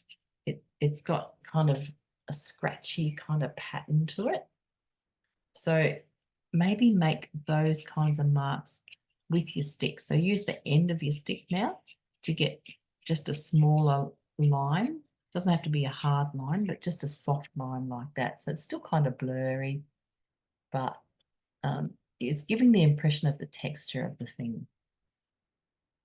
So once you've got some of that on there, what else do we need? We might put a bit of this darkest violet, just a touch. Just want to get a little bit of contrast in through there. Can you see how there's a darker blotch there and a darker blotch here at the front? So if I pop a bit of my blue violet just softly over the top there, over those brown marks that I just made, and then I can very lightly now. So when you don't want to blend all this in together, if I push all this hard, it's going to go muddy and go yucky brown colour. But I want to retain some of these shapes or marks, but I don't want them to be quite as definite as they are now. So this is where you apply the pressure or no pressure. So I just want to press really lightly now. This is where you just go feather soft over like this, really light, because that just keeps those marks kind of on the surface without pushing them in too much. See how I did that? I retained that texture without blending it in too much. So it's almost like sweeping over the top really lightly with your finger. And you've got to stop yourself from keeping on doing that, because the more you blend, you're going to lose all that definition. So I don't want it to be really strong definition. I don't want it to dominate my apple at the end of the day, but I do want it to look a little bit different to the other leaves and to tell the story, because this is an apple tree. So obviously that texture and that leaf or shape is part of the apple tree. But I just want to keep it light. So if you did push too hard, and I will do that just to show you what's possible. So if I push too hard, I'm just going to do it up in this corner here. So see if I'm pushing really hard like this, see how it goes dark, and I lose all those little lines that I just made very carefully. I lose all that. So now it's just gone to one kind of color, but you can save it. So if I've done that and I want to bring it back, I can literally go over it again with my khaki green, because it's a tiny bit lighter than what I've made with that mess. And then I can come back again with my brown and do the same kind of thing. You might do little dots. There's a lot of little dots in there. If you want to be bothered, it's up to you. And then I can just do a little bit more of this, same as what we did before. So you can redo stuff. This is the good secret about pastels. You can redo things. So nothing's ever set in stone. It's awesome. So if you stuff it up, you can fix it. So now I've put that back on, I can press real soft, like feather light. Just run your finger over it lightly, and you'll retain that beautiful texture. If you want to add your little dots, you just get your piece of blue violet or whatever that dark is, and just do little dots like this, dot, dot, dot, and let them sit, or push them in, or do whatever. So you can do anything you like with this stuff. It's very malleable. So you can leave them sitting like that if you like. They're too dotty. You can dab it with your finger and kind of push it in a bit more so they're not quite as definite. You can pull it across and blend them in again. You can do all kinds of things. Treat your fingers like a brush. Treat the pastels like wet paint. You can move it around and do all sorts of fun stuff. So it's fun. And that's just one little corner. And it's probably the most textured part other than this little branch down here. It's got all the bumpy, lumpy bits. So you can get to play with making some texture and patterns in there. Coolio. There's also, just saw, a tiny little bit of light. Let's pick up our limey green. Remember, save the light for last. Just going to smush a bit of that on there like that. Another bit there. Looks really bright, doesn't it, on that dark?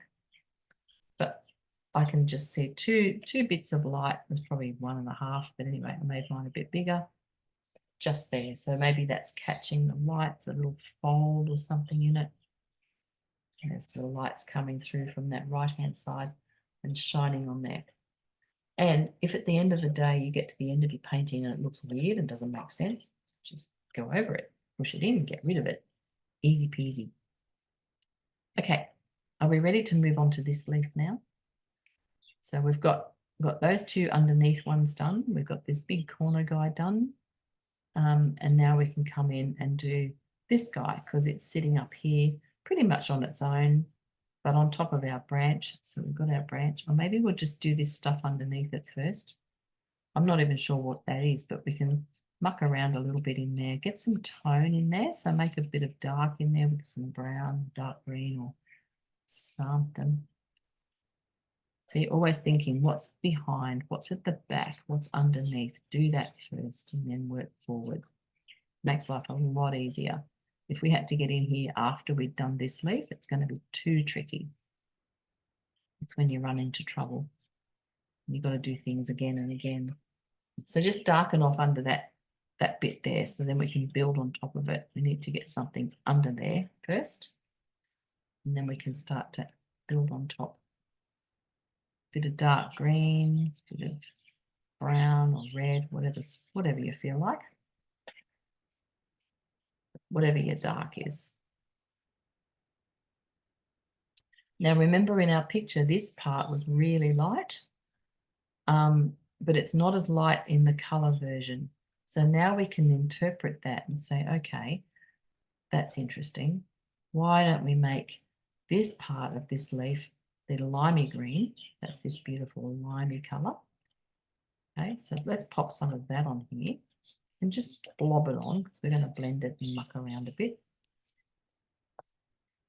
Because this one is catching the light and it's coming down over that guy there. So you've got to make sure you overlap that one there so that we have the beautiful shadow coming over underneath. So nice light color. Now I can always make this a bit darker with my other greens. So if you feel like you've gone too light or something, we can fix it. It's very fixable, so don't worry. Okay, and then just, I'm going to put it all over this actually, because then I can work with the tone a bit more. And pull that up through there. Now under that section here, in the picture, it's not that much darker under here, but I want to darken that off a little bit just to create some shadow.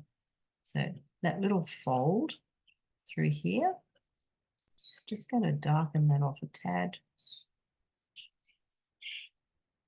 And put my fingers into there to soften it a little bit. I already had my first green in there, so that's quite nice.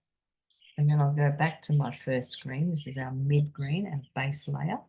And I'm just going to clean up the edges. So when you need to get an edge nice and sharp, find the end of your stick and just draw with the very corner or the edge of it to try and get those little edges in. It's tricky and it takes practice. And I wanted to just get that little point, that corner of the leaf drawn in there. And then I can pull it up into the darker green. So it looks like it's blending in beautifully like that. So see how that's happened? Because I've put the lighter or mid-tone green here on the end, and then I've put the darker green up under there, it looks like this part will now make shadow onto there and it'll curl up around. And this little section here that's poking out is lighter. So it should be catching a bit more light, I reckon. So I'm going to pop a bit of light right on the end there. Sorry if my hair keeps getting in the way. I'm leaning over to see. Now, I know that looks a bit silly, but I can get my finger and just gently pull that in towards the middle so that, see how it's got a gorgeous little glow right on the tip? And as it goes up underneath, we're getting the shadow. That's what we want. Yummy. Pop a bit more dark in there. I love shadows. I'm just going to darken that off a tad more. Bit of my blue violet, just a tiny bit. A couple of little dobs, and then just push it around with my finger just to create a bit more dark through there. Oh, that's lovely. The purple and the green together are so yummy. They just make the most gorgeous shadows. So you can play around with those fine details and get those little bits of light on the tips. You've got to think about where the light's coming from. So the light's coming from the right-hand side. You can see that in the picture, right? It's coming from here over that way. So things that are kind of curling or lifting or turning are going to be catching little bits of light depending on where they go. So the light's going to be hitting this leaf, which is why we're making it lighter. Under that's darker, but if you just lighten up that tiny little tip there, then it kind of helps to tell the story. And then we've got beautiful light down here on the apple and over here on that bud. And there's a little bit here in the middle too. So it's catching all of those little sections in the end of that leaf. So really study the picture and figure out where the light is. Okay, I've got my light on here. I'm going to push it in now. Okay, so I'm going to push this in and make it lovely and kind of smooth. Make sure we get right to the edge so we've got that shadow onto the bottom leaf. Now this is where it gets tricky. Up here in these pointy bits with fingers, it gets a bit tricky to get your fingers in there. I just kind of pull it and hope for the best. And then if you get really stuck, you can pick up a blender. Just make sure you give it a clean first. If it's been used for a dark colour, you might want to make sure it's not too dirty. You can blend with these. They're really good to blend your colours together. especially when you've got chunky fingers that won't fit into the pointy bits. So something like this will help you a lot. And you can pick these up in your $2 shops, I think. It's just Montmartre. They're everywhere. Montmartre. So see how that's now starting to curl around really nicely. Curly, curly, just smoothing it out with my fingers again. I've got a few blotches here and there that, you know, got there by accident. Don't worry, we can tip it off. So if you have dust, tip it all off, or you can see if charcoal will remove it. Just push it away with some charcoal. There's all sorts of things you can do. Now, this bit, I want to put a shine on that bit there. So let me see, what can we do? I'm going to darken some of this off now, just a tad, because I want to get the light to look lighter. So when you want something to be lighter, you've got to put dark next to it. So let's put a bit of this darker green in here. I know it's not the right green, but it doesn't matter. This is art. It doesn't have to be exactly right, because I want the front of this leaf to look brighter. See how that helped? I'm going to have another go. Put a bit of this darkest green down, this phthalo green. It starts with P. A bit of that on there too. So when I'm experimenting like this to see, ooh, how dark can I get that? I'll start off with my mid-tone first. And if that's not dark enough, then I can add something darker. But I don't like to go in too hard with my darks straight up in case it's too strong. So just kind of go a little bit carefully. So by doing this now, I've added a couple of darker greens, and oh, that's looking nice, isn't it? It's got a lovely dip in it. Might not be the same as the picture, but it's got a lovely dip. I like that little curve there. So I'm going to leave that as it is because I really like what's happening with that one. Gorgeous. So it's looking 3D now because I've got the dark fold underneath here, the darker top area there, and then it comes around and it's catching the light over here, and that's looking lighter and really nice. Oh, I like that leaf. There's always a favorite leaf when you do these things. You always get one that drives you crazy, you can't get it right, and there's always a beautiful one that you love and you wish they were all that good. All right, let's move on. So we're going to move down to this guy. The apple's going to be the easy bit, trust me. Move down to this one now. So it's got its beautiful base green in there. I can push that in if you want to. And it gets a lighter tone over here. So that's going to match in with my light on this guy. So obviously there's light hitting this area here. So we can get some light into that after. Got to make sure we've got stuff underneath it first before we move on so that we don't have to get back in there later.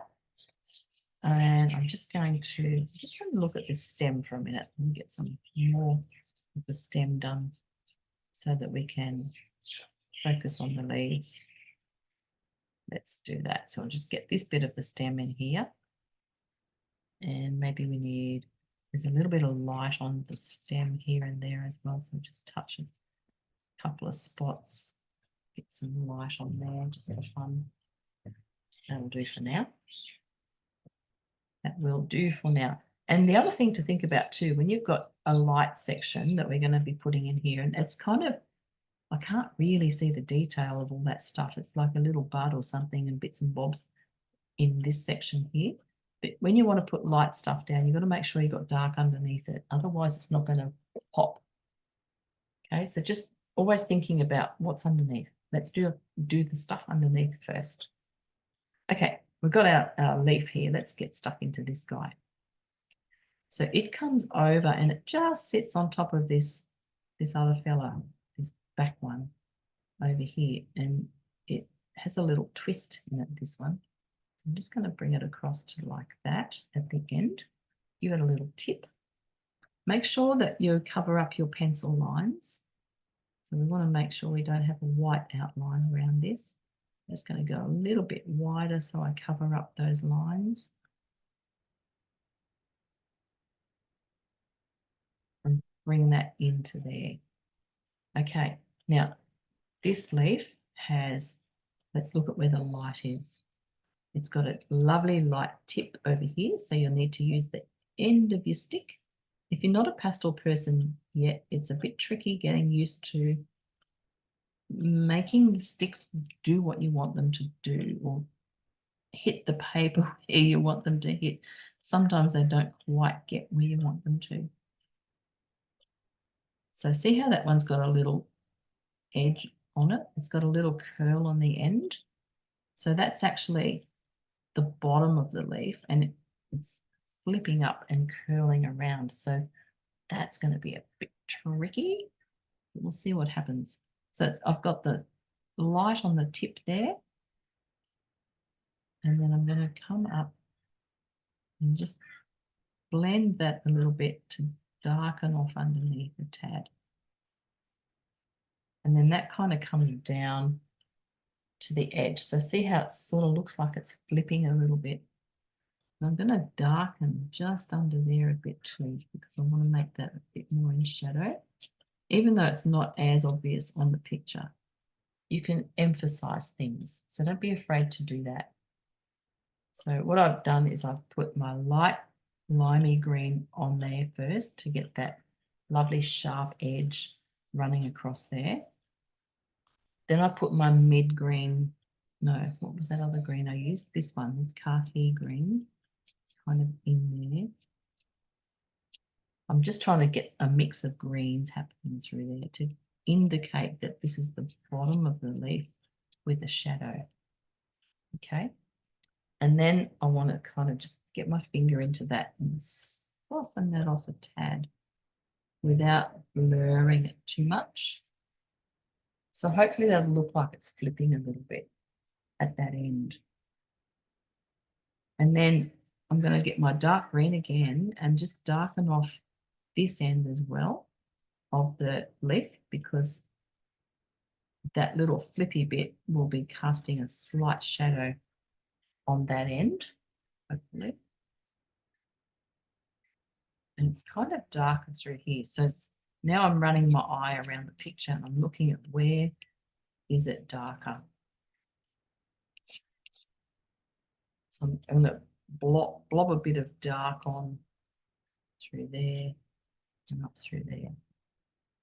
Okay. You've got to get the color on first and then you can push it around. So it's on now and I can push some of this dark in. And always notice too the direction of the thing that you're painting. So this is a leaf and it's kind of flat and smooth. So try to kind of pull the pastel in the direction of the texture of the leaf. If that makes sense. So don't do squiggly, cloudy kind of movements with your fingers, because it's not a cloud, it's a smooth kind of leaf. So you've got to kind of pull it in the direction of the leaf. And so just by pulling that around like that, I've started to create a really nice tonal range of greens throughout that nice little leaf there. It's quite nice. I feel like I need to just sharpen up that edge there. That's better. So see how now I've got this nice little flip happening there, and I'm going to pick up my light green now.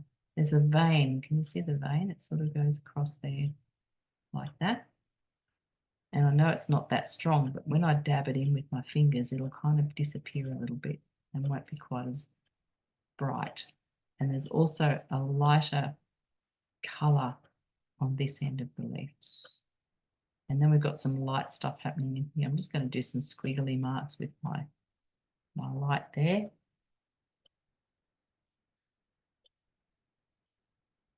Okay. Now back to this guy with the vein. So the veins there, I've drawn that on with the edge of my limey green. Nice sharp edge there. Sharp edges on your pastels will give you finer lines.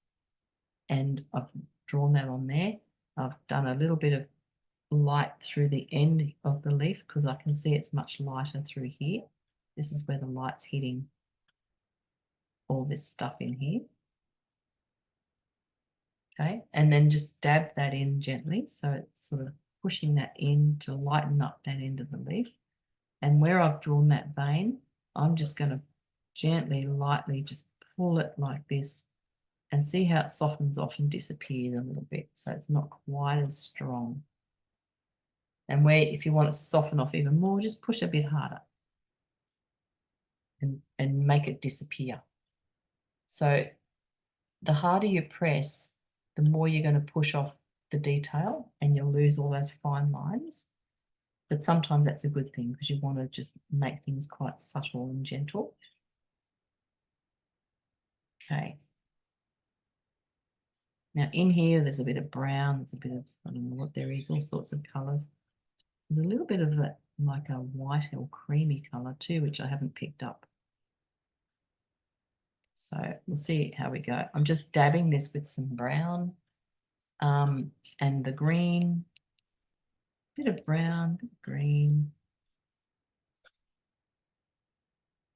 We don't have to get too precise about what this actually is, as long as we make the marks that might suggest what it is.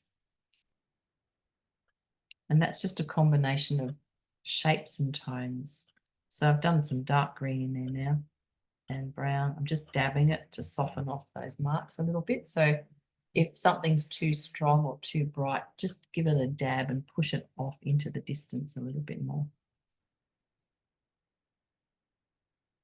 Beautiful. Now, let's work on this big leaf at the back here because it's behind the apple and the stem. So if we get that done, then we can start to move forward with the other bits and bobs. So let's have a look at this one. It's lighter. Where did I put that? Now, it's not as light as this area here with the bright, but I'm still going to use this light one because I know I can dull it down a bit. I just want to get a little bit of a lighter tone of green through the stem of this guy in there. And there's a bit of light down here on the very end as well. There's a bit of contrast happening through there. So that's a nice sort of lighter tone. And where the branch of this leaf goes off here, that's a narrow kind of shape. And it's going to be the same over here when we do the stem on that blossomy bit. It's going to be hard to not smudge it and make it fatter because we've just got chunky fingers. But see how you go and just pull it in the direction of the line. One finger, just pull it across like that. Once you've got a couple of greens on there, in the direction of the line. So try not to go too wide with it. Try to keep it the same width if you can. A bit tricky because it's a smaller space. Again, if you have blenders, that might be helpful too. Rather than using your fingers, you can use a blender, which will get into those smaller areas again. Try to keep that edge nice and crisp if you can, even though it's blurred in the back in the picture because it's away in the background. But we don't want it to get too fat. This is the risk with pastels. Now that's a bit too bright, I feel, so I'm going to come back over that now with some of my khaki. It's darker yellowy green. And I'm going to blend some of that in just to quieten it down a bit. Just don't want it to be too bright. It's a bit better. A little bit better. And then I'm going to push in the green that I put down in the first place. If you feel you need to add more because it might not be enough, it might not be filling up your paper. Sometimes you need to load it all up with a bit more pastel before it'll sort of fill up. Or you might really love the look of the paper showing through your pastel, which is another wonderful thing you can do with these papers. Because they come in different colours, you can actually use the colour of the paper in your art and let it show through, which is what a lot of pastel artists do. And I could too, but I really like pushing it in. It's just how I roll. We're all different, aren't we? We've all got our different likes and dislikes. But I'm just pushing this in, and you'll find the right finger too. You know, it's really funny how you sort of instinctively just choose different fingers for different jobs. It's quite interesting. You know, if I'm working on really fine things, I usually go for my ring finger and I'll just, you know, get really fine with it. Sometimes you use 3 fingers. If you're blocking in a really big area like this apple, we'll probably use, you know, 3 fingers to push all that around. So it just depends on how big the space is. Now I'm going to pick up my darker green because I want to push this one back into the background a bit. And it doesn't want to be too bright because it's away from us in the distance. So put some dark green down on there. Just remember to keep that little fold and the stem of this leaf lighter. And don't worry about overlapping the stem of the apple at this stage. We can pop that back in after. I just want to get some dark down on here to give it some depth. So that's my darkest green, the phthalo green. And now I've got a bit of that on there. Again, just wiping it on flat on the paper. This, I love to work flat like that. Just literally push it across and it just really fills it up much faster. You get a nice, smooth, even finish, and it doesn't put too much down, so you can build your layers up gently.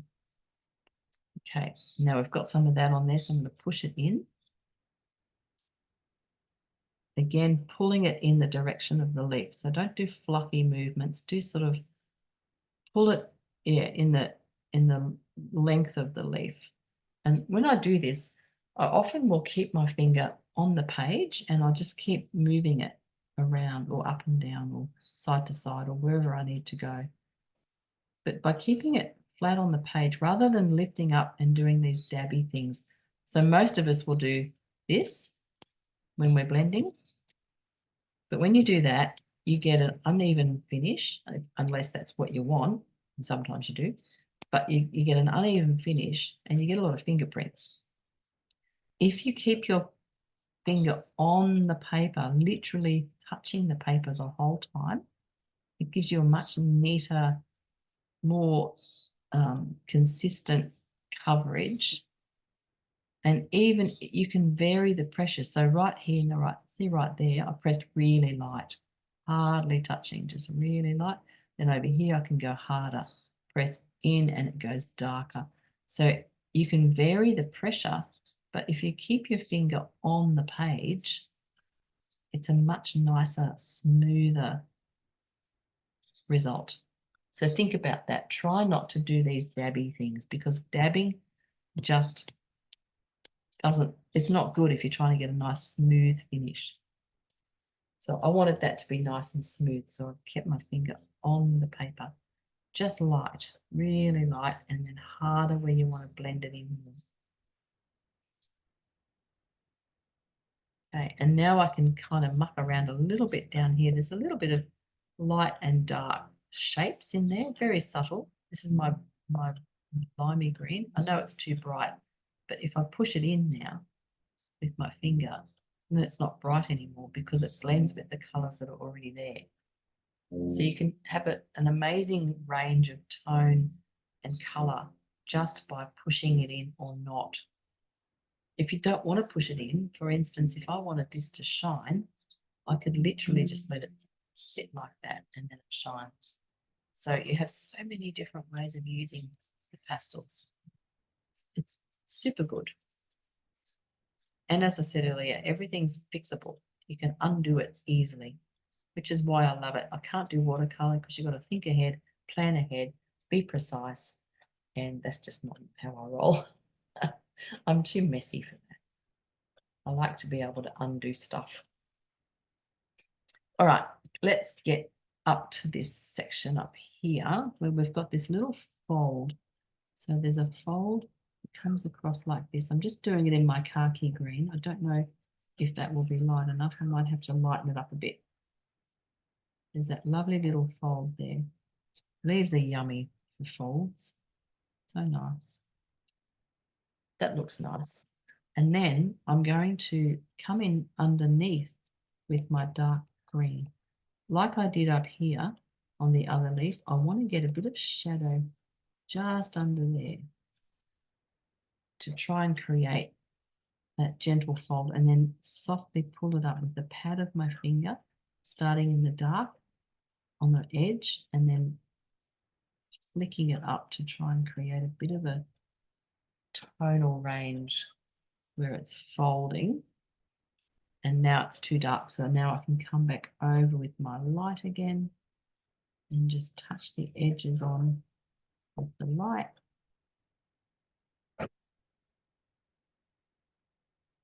Like that. See how it's coming together? And then I can get my fingers onto the light side and pull them down towards the dark side. So you've just got to think about the direction that you're pulling your fingers and how that's going to work. So that's starting to come together. It's looking nice. So you've got that lovely contrast between the light and the dark. You might want to darken it up even more. Do we want to do that? Or should we just let it sit? I love my darks. I'm going to have a bit of dark. Don't tell me I might put a bit of dark through there. Just a tiny bit. A few little spots of dark. And then again, pulling them up from the bottom. So I'm going to pull them across and soften them a little bit. So I've got a bit of a line there. And then I can flick them up on that dark edge. Oh, nice. Lovely. Get my blender and soften that off a tad more.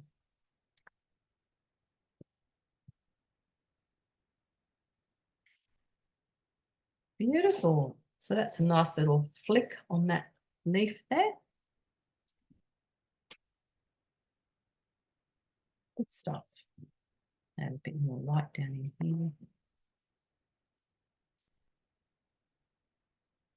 Bit more light just along the stem there.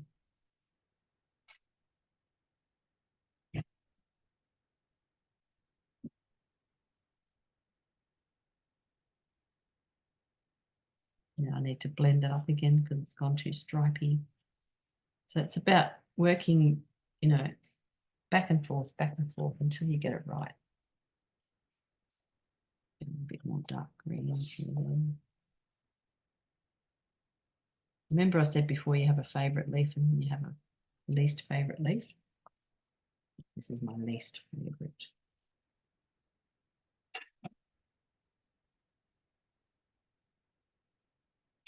That will do for now.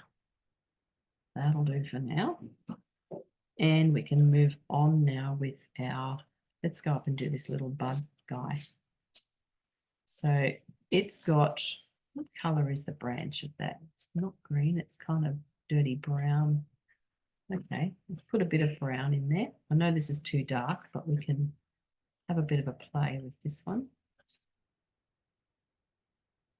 So put a bit of brown on that, like that. This is another little skinny bit that we've got to get our fingers or blenders into. Before I do that though, I'm going to add a bit of my darkest violet just to create some texture. It's quite fluffy, isn't it? It's got little fluffy bits on it, this one. So we might need to pick up, might have to go and get another colour for that one. Not white, I don't want to do white because it'll be too bright, but maybe a grey or a blue. See what happens. And I can just softly push this in. So let's just dab it softly. Because it's fluffy, we can get away with blurring it a little bit. So I'm just going to dab this softly because I don't want to make it too flat. There we go. Maybe I can use my pencil. No, I'm going to go find, I think a grey. I'm going to get a little grey pastel, not too light.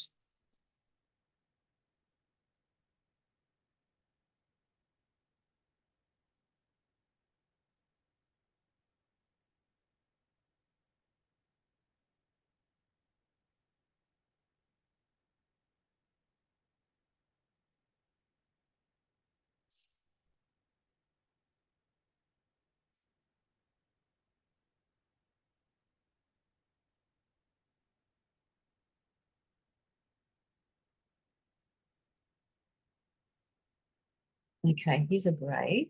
I don't know, it might be too dark. Let's see. Let me see. There's a light on the top of this thing here. So I'm just going to do little dabs with it. Little dotty bits like this. How's that looking? Oh yeah, it's cute. Right, so let's see. Do some dots. And then where it's really light, where the light's catching it, we can use our pale yellow. Let me get a bit of fur on here, make it furry. So little dots, just using the tip of the stick and doing tiny little dots like that. You don't want to do every single one. We just want to suggest it. See how that's starting to look a bit furry now. So that's what we want. Lovely. Bit of fur on there. Might throw a bit of fur up in here too. There's some cute little light bits in there that you can kind of just do shapes.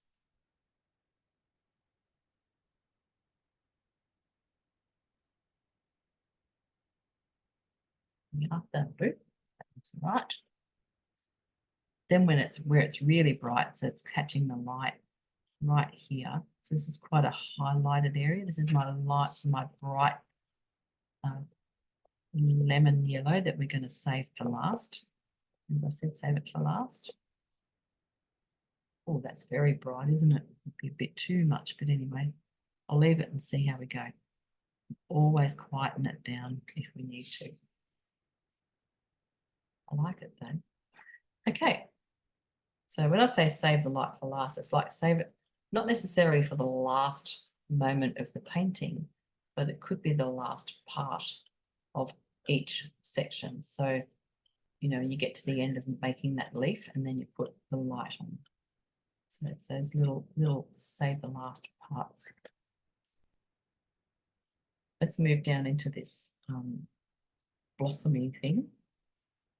So it's also got a really bright area. I'm just going to put a bit more green on here now. I want to push it into the paper and then we can build on top of it. Putting that on there. Push it in with your finger. So I like to use my little finger because it's in a small space.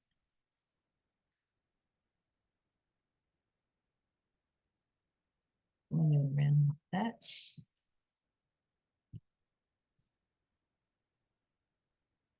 So I've got that kind of blocked in now nicely. And then I can come in with my limey green. And we might have to add our brightest brights, but let's brighten it up first with our lime because it's really quite light on this side. And when you're trying to determine how light or dark something is, look at it in black and white, and that will show you the lightest areas on that side. So I've put my limey green on there, just on that right-hand side. I'm going to pop a bit of my darker green just down here in the bottom of it. I know it's more brown than green down there, but I'm going to pop a bit of dark just for some contrast. And put a bit of that up the top here too. Across the bottom there. And a bit of my blue violet or dark blue through here. Brown.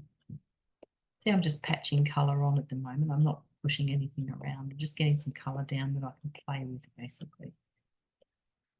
I just want to get some stuff on there that now I can mix it in and see what happens.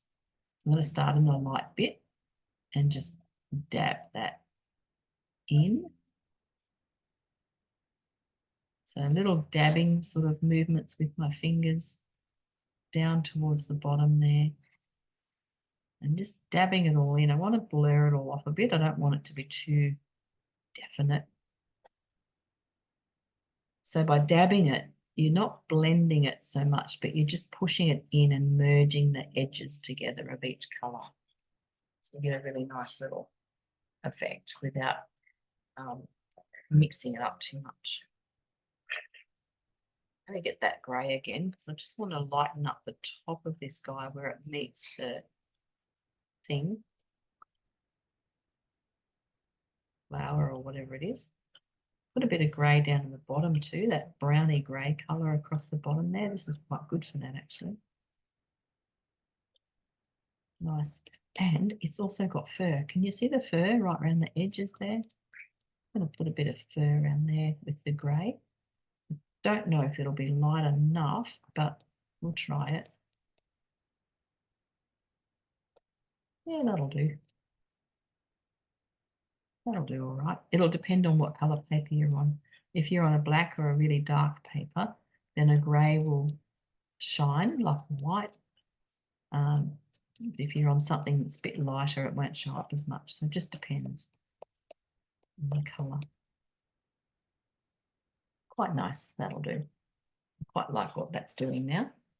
And a bit of grey in here. And as I said, remember how we saved the light for last. So it looks really bright with that limey green on it, but we can actually brighten it up even more because I can see it. This is my saving the light bit. Line my beautiful lemon. See how that just added a little glow? So it's lovely to do. And when you want it to shine and be bright like that, don't stick your fingers in it. The minute you put your fingers into that, it's going to go muddy and lose its brightness. So when you're saving the light for last, it means don't touch it with your fingers. Just put it on and leave it alone. Unless it's too bright, and then you can quieten it down a bit. But I would leave it. I say that now, but I always end up going and touching it because I can't help myself. That I just did some dabs there, but they were too bright, so I'm going to soften them off a bit. Okay, I'm going to leave that bit right there. It's sort of looking a bit abstract, but that's okay. It's fine. Fine. Now we've got to do the stem. Bring that down. Actually, no, we might do the apple and put the stem on after, because we've got some apple sitting behind the stem there. So let's put the apple on now. This is where you get to get all your fingers in there and really mix it around. Delicious. And interestingly, which always happens, you spend more time working on the background stuff than you do on the main feature, usually. It's really interesting how that always works out, because the first thing you see when you look at this is the apple, of course, because it's so big and bright. But then everything else seems to take way longer. Okay, let's have a play with this. Before we blend, I'm going to get a bit of dark and I'm going to put it down. Can you see there's a darker stripe sort of down through there between the light and the green? I want to get that dark on there now. And it's also a bit darker under the apple, so think about where the light is. It's darker down through here, and I'm going to make it darker, especially in the hole where the stem's got to go. And at the back there, it's a bit darker because there's shadow. So that's going to be darker through there. So just get a bit of your dark green on. This is called blocking in pastels. So you block in the areas that you can see quite strongly with your tonal colours. So what I'm doing now is putting the light through down here. We'll be able to lighten this up even more with our beautiful yellow at the end if we want to. So that's why we're doing that bit last, but we've got to get this stuff on first. There's a beautiful little glow just over there on that left-hand shoulder. So using my limey green, get a little glow over there. And there's also a shine. Remember we talked about that before, down here on that bottom area, bottom left, and sort of goes down underneath. We can put that on last as well, but it's just good to map it out. And then here in the middle of the apple, this section in here is going to be slightly lighter than the rest. So blocking in means putting our main colours down first before we blend. Now, if you wanted to do pastels in a more loose fashion, this is what you would do. You would put it on like this, but you wouldn't blend it. So it's up to you. You'll find your own style as you keep going with it. I love blending. It's just how I roll. But it doesn't mean you have to do it that way. It's just what I like to do. And some people will frown at me when I say that, but that's how it is. Okay, so see how I'm just blocking in the tonal range. So when you look at your tones in your grey, you can see we've got our really bright, then we've got a bit darker, then we've got a bit lighter, and there's very subtle changes in tone you can see in the grey. And then you've got to convert them to colour. Okay, so when you're converting to colour, you've got to pick a palette with a dark, mid, and light range of colours so that you can then apply the tone to colour. So my darkest tone will be my dark green. My lightest tone will be my light that I'm saving for last, but I'll put my light green there for now. My mid tone is all this in here, and I've got a couple of mids. This is a mid. That is a mid.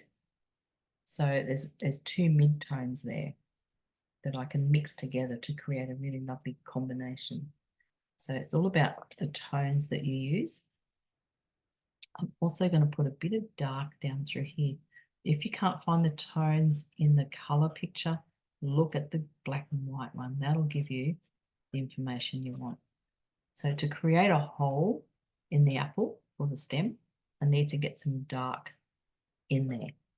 So it will become a hole when I put the stem in there. Okay, so just give your fingers a wipe once you've got some color on there, and then we can start to push it in. Because I'm left-handed, I'm going to start on this side. You might be right-handed, you might want to start on that side. Just depends on what works for you.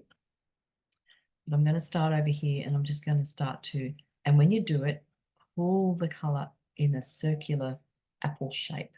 Okay, so no straight acrosses, no up and downs. It's a circular shape, so pull the pastel in that direction.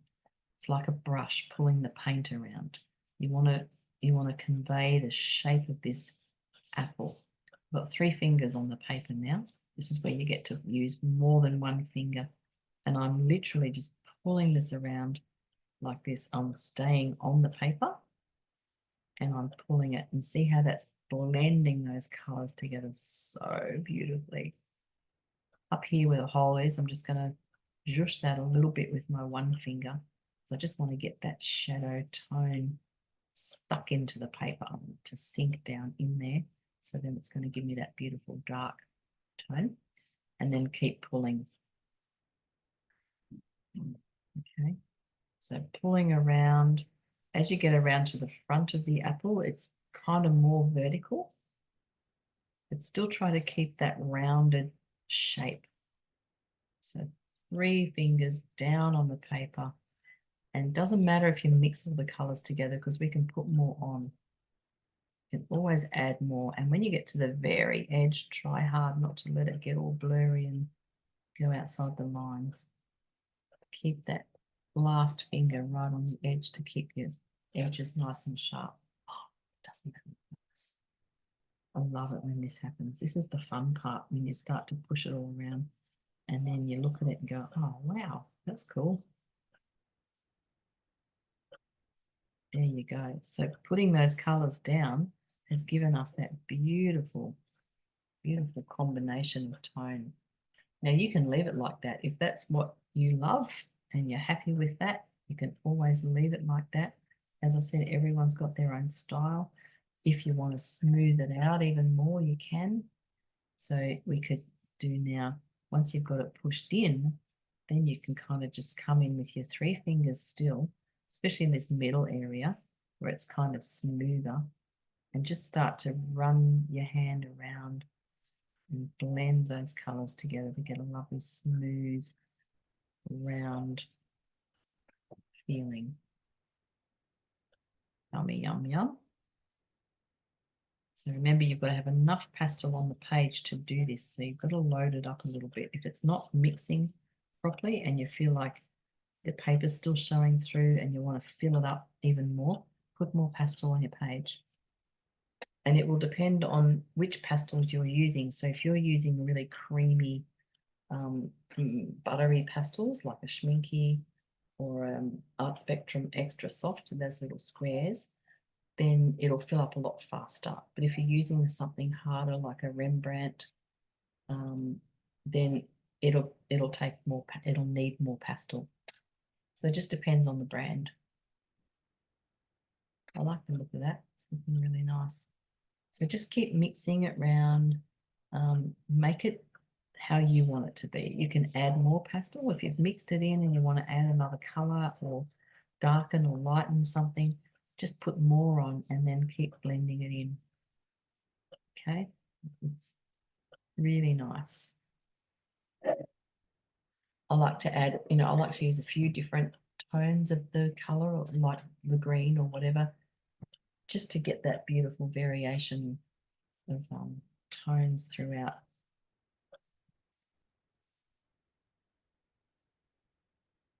Lovely. Okay, once you've got that in there, just want to take this line out if I can. Oh, the other thing about these papers, these Colourfix Art Spectrum papers, is that you can actually buy the pastels that are the same colour. So if this is elephant, I think it is, I can buy a pastel in elephant colour, and then you can patch up your paper with the pastels because they're exactly the same colour, which is really cool. The trouble is I've taken the labels off and now I don't know what's what, because that's the trouble. They all come in with the label and you take it off because you've got to break them and use smaller pieces, and then I can't remember what colour is what. So that's another option if you want to match your paper. Okay, let's have a look at the stem area, and then we can come back down in here and get more brights in. So I'm going to just draw in my stem. So it comes down over that leaf, down into here, about there, I think. So I'm just going to put that in lighter so you can see what I'm doing. So it comes down here, like that. That's where my stem goes. Mine's not quite as bent as the other one, but never mind. So it comes down inside the apple. So we've got to make sure we can make a hole in the apple and get the stem to kind of sit down inside it. So fill that up with your greens. Have a bit of a play with different greens and get some textures in there, because it's got some bumpy bits and a little bit of woody stuff on the side. You might want to try a bit of brown in there. You can kind of just mix it up a little bit because it's not all flat, one flat colour. It's got different colours and tones in it. Press lightly when you don't want to blend it in too much, and harder if you do, just to create that lovely little stem. It's not catching the light as much as those leaves and things, but it's still fairly light in tone compared to the leaf behind it, which is nice. Try a bit of that grey, quite like that bit of grey here and there. And just patch in a bit of that on the side to make it look a bit more woody.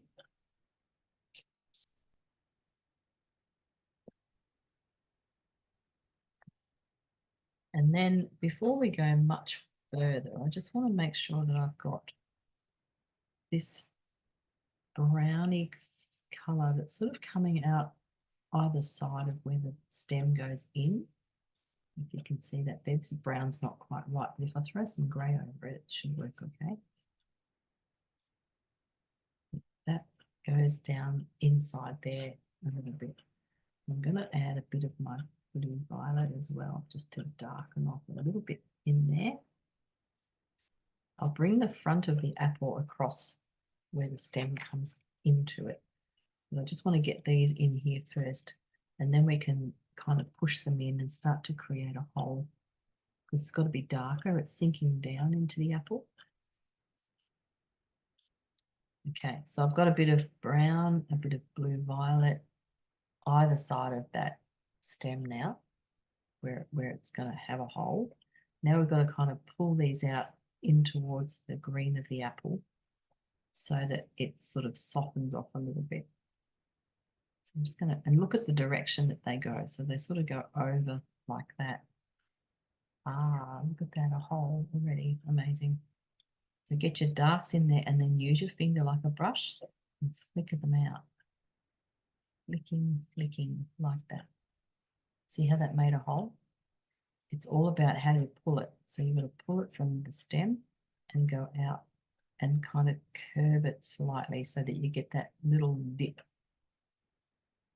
little dippy effect. Now, if you've gone over the edges of your stem like I have, because it's gone all wonky, you can just touch them up again with your green again. Sharpen up that edge a little bit more, because that was the background stuff we should have done first. So see how that makes it look like it's dipping down now. That's what we wanted.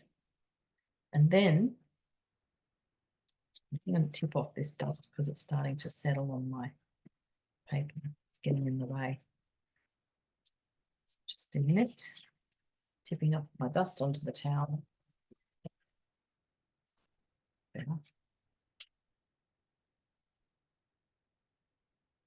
Okay, and now we've got to put a lip or a little bump in front of this here. I'll just draw it with charcoal so you know what I'm talking about. It's got to come across the front like that,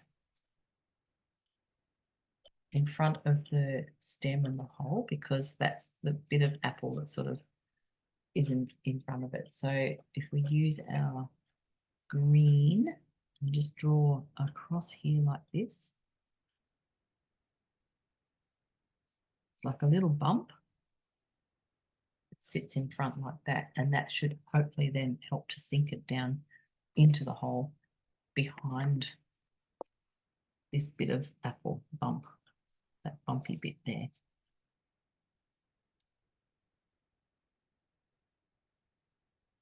Hopefully. And then I can just pull that across like this and blur it off at the ends. But just make sure you get a nice sharp edge there in front of the stem. I'm just going to, there's another little bump here.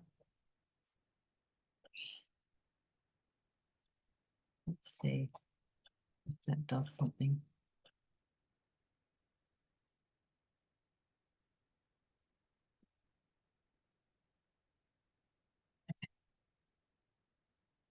It's this bump a bit more.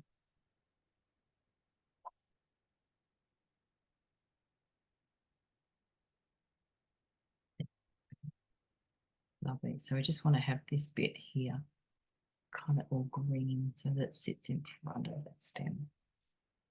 Just going to throw a bit of my light green over that, and then I'll push them together so it's not too bright.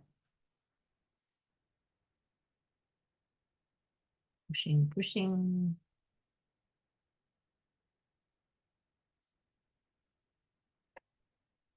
Like that. Blur the edges a little bit. Tipping off the dust. We're nearly there. Just about done. Okay, so I think that's looking okay. Might want to just darken off a teeny weeny bit more in there. So this is when you get to the refining part. So we're at the end now where we're just refining everything. We're looking at all the shadows and things and making sure we've got everything in the right spot. And then we're going to put our glow on our apple.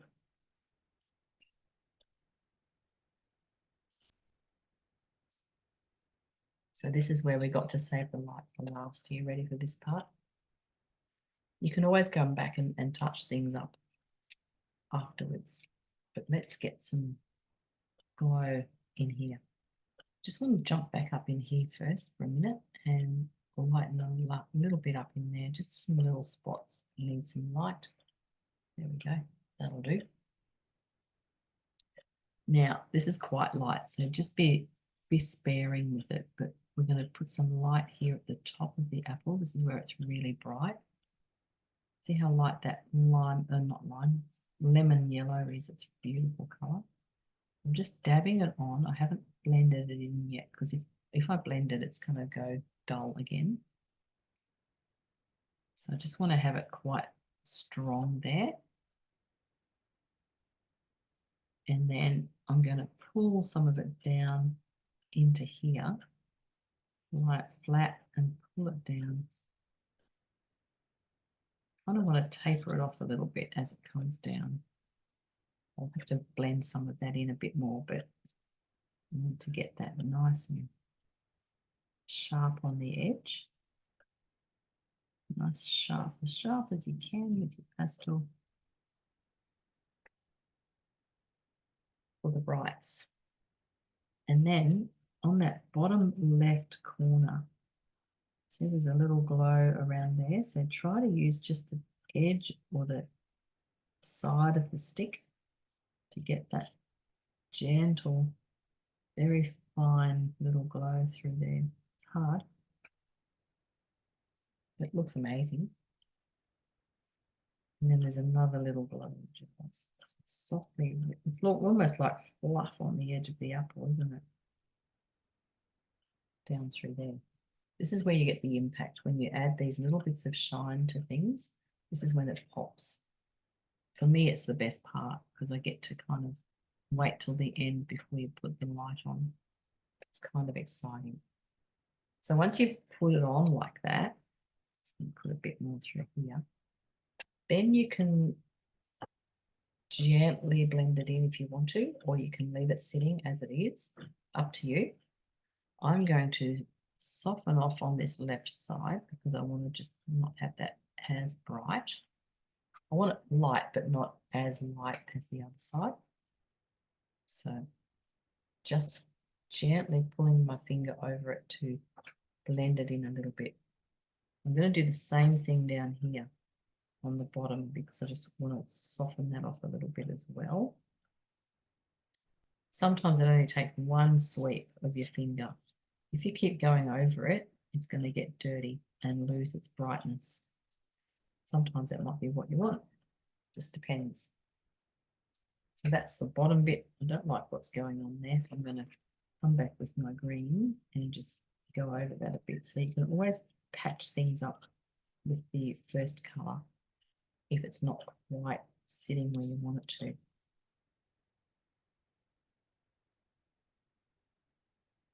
Cool. And then we've got this big bright section here. So as I said, you can leave it as it is. I'm going to start here and just kind of blur it off a little bit, soften it off. I'm hardly touching it, feather soft, and pulling it like that. See, so I'm keeping my finger on the paper. Don't want fingerprints. I'm just gently pulling that around to merge that in a little bit more. And I'm going to leave that bright right there because I really like what that does. Might even put a bit more on.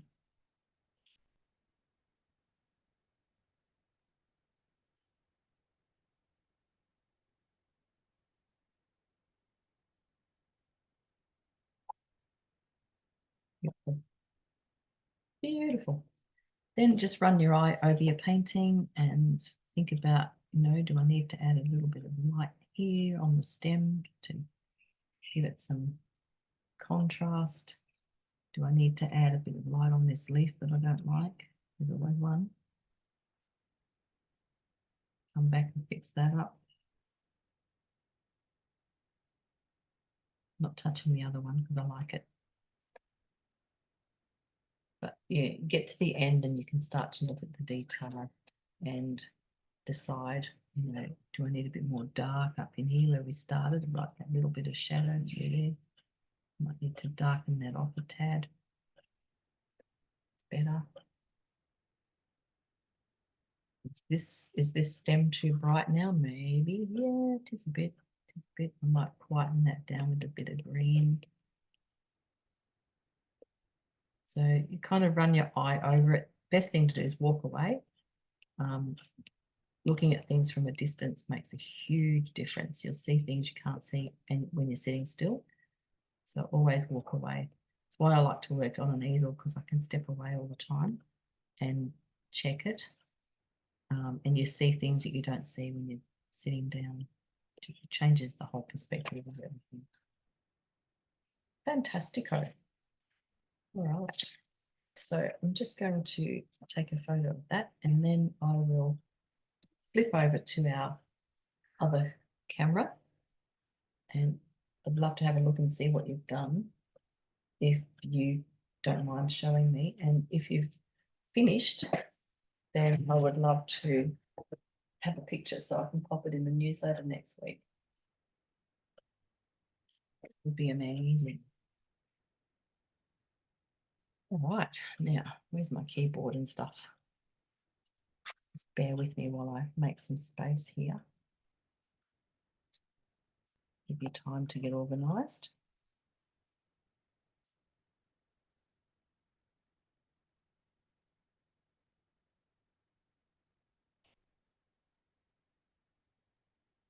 Now, there you are, hiding under the towel.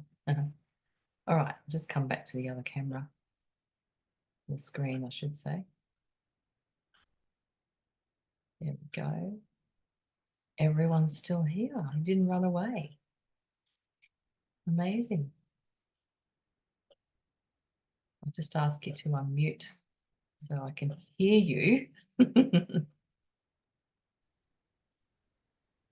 How'd everybody go?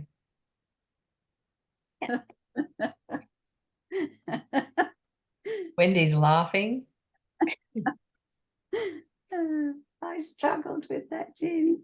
Did you? I did, yes. Was I too fast?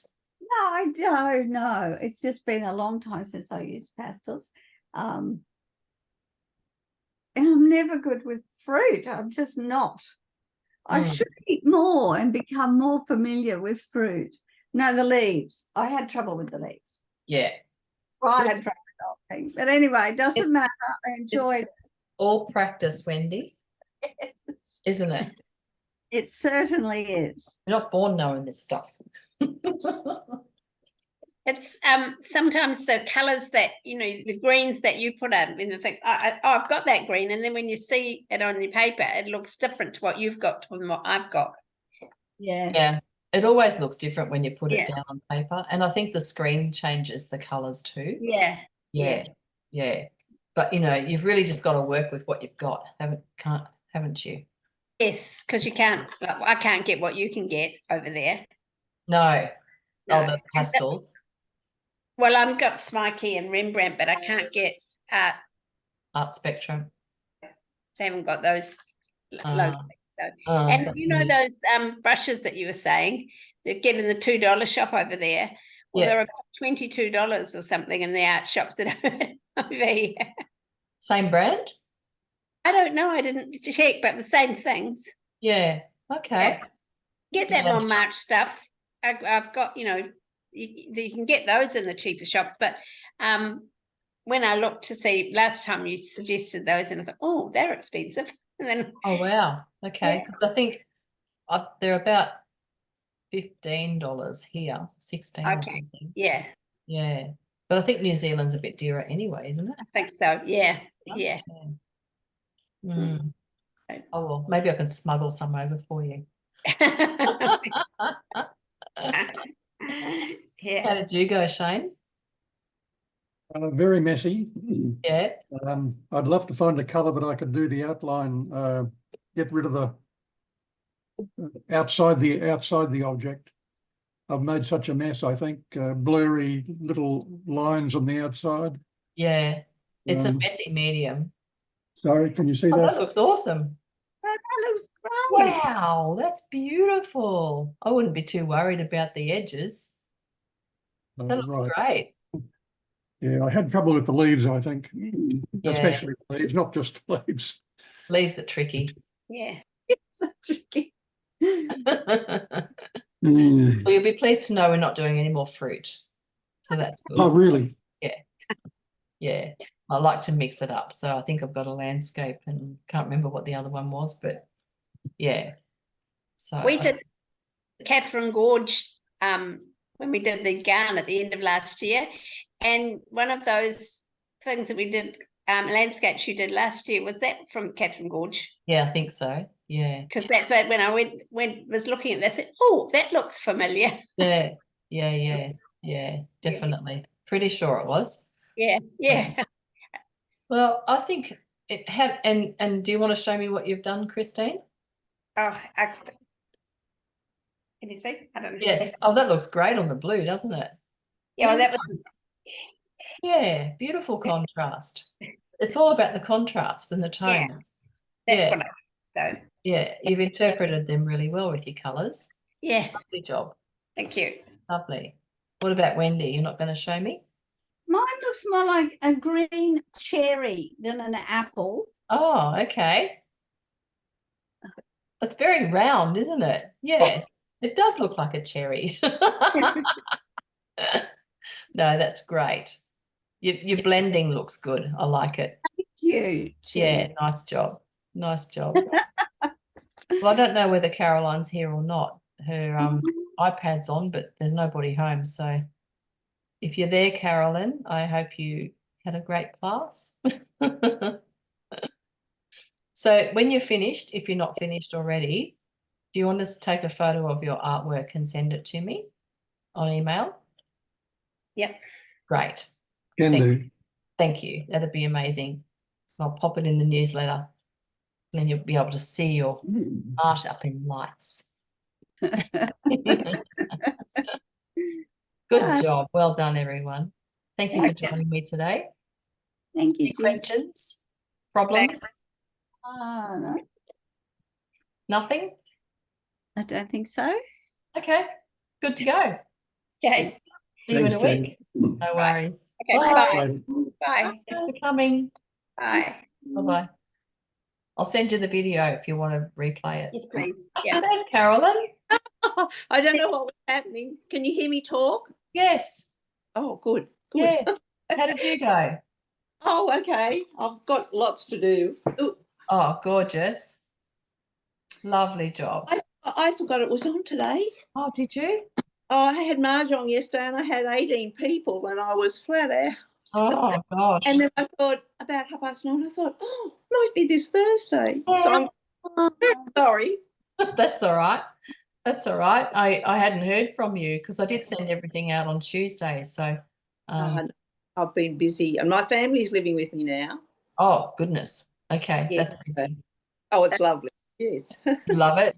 Yeah. Yes, it's really good. Good on you. And the show was wonderful, wasn't it? Yeah. Were beautiful.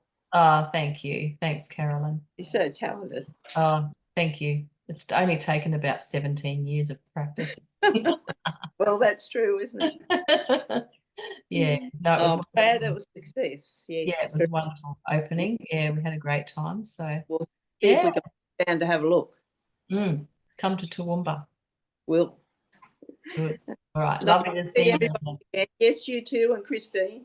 When's it open, Jeannie? When's your thing in Toowoomba, your gallery? Is it open every day or? Yes, every day except Monday. Okay. Yeah. I'll Yeah. try and stop and have a look. Yeah, Tuesday to Sunday it's open. And yeah, it's pretty great. Pretty great. So I work in there on Fridays now. Oh, lovely. Yeah. So we all take turns on duty. So it's Super good. make it on a Friday so we can see you. Yeah, definitely. That'd be lovely. Love to see you. Yeah, good. Miss you. Sorry? I said we miss you being face to face. Thank you. All my beautiful Brisbane people. Yeah. So nice. How's your beautiful granddaughter? Oh, she's gorgeous. She's turning 2 on Monday. My Gee, goodness. that went quick. You Yeah. don't believe it? when it's someone else's baby. Oh my goodness. I'm painting her at the moment. Can you see her over there? Yes. Oh, yeah. Yes. Yeah. So I'm doing I'm trying to do a painting of her for every birthday. Oh, So, lovely. Lovely. Yeah. yeah, so hopefully, yeah, it's nearly finished. Yeah, so Monday we'll be down there celebrating her second birthday. Time Doesn't take long, does it? I should be in school in a minute. Yeah. Yeah, no, it's good. And your family's all good, Carolyn? Yes, we're all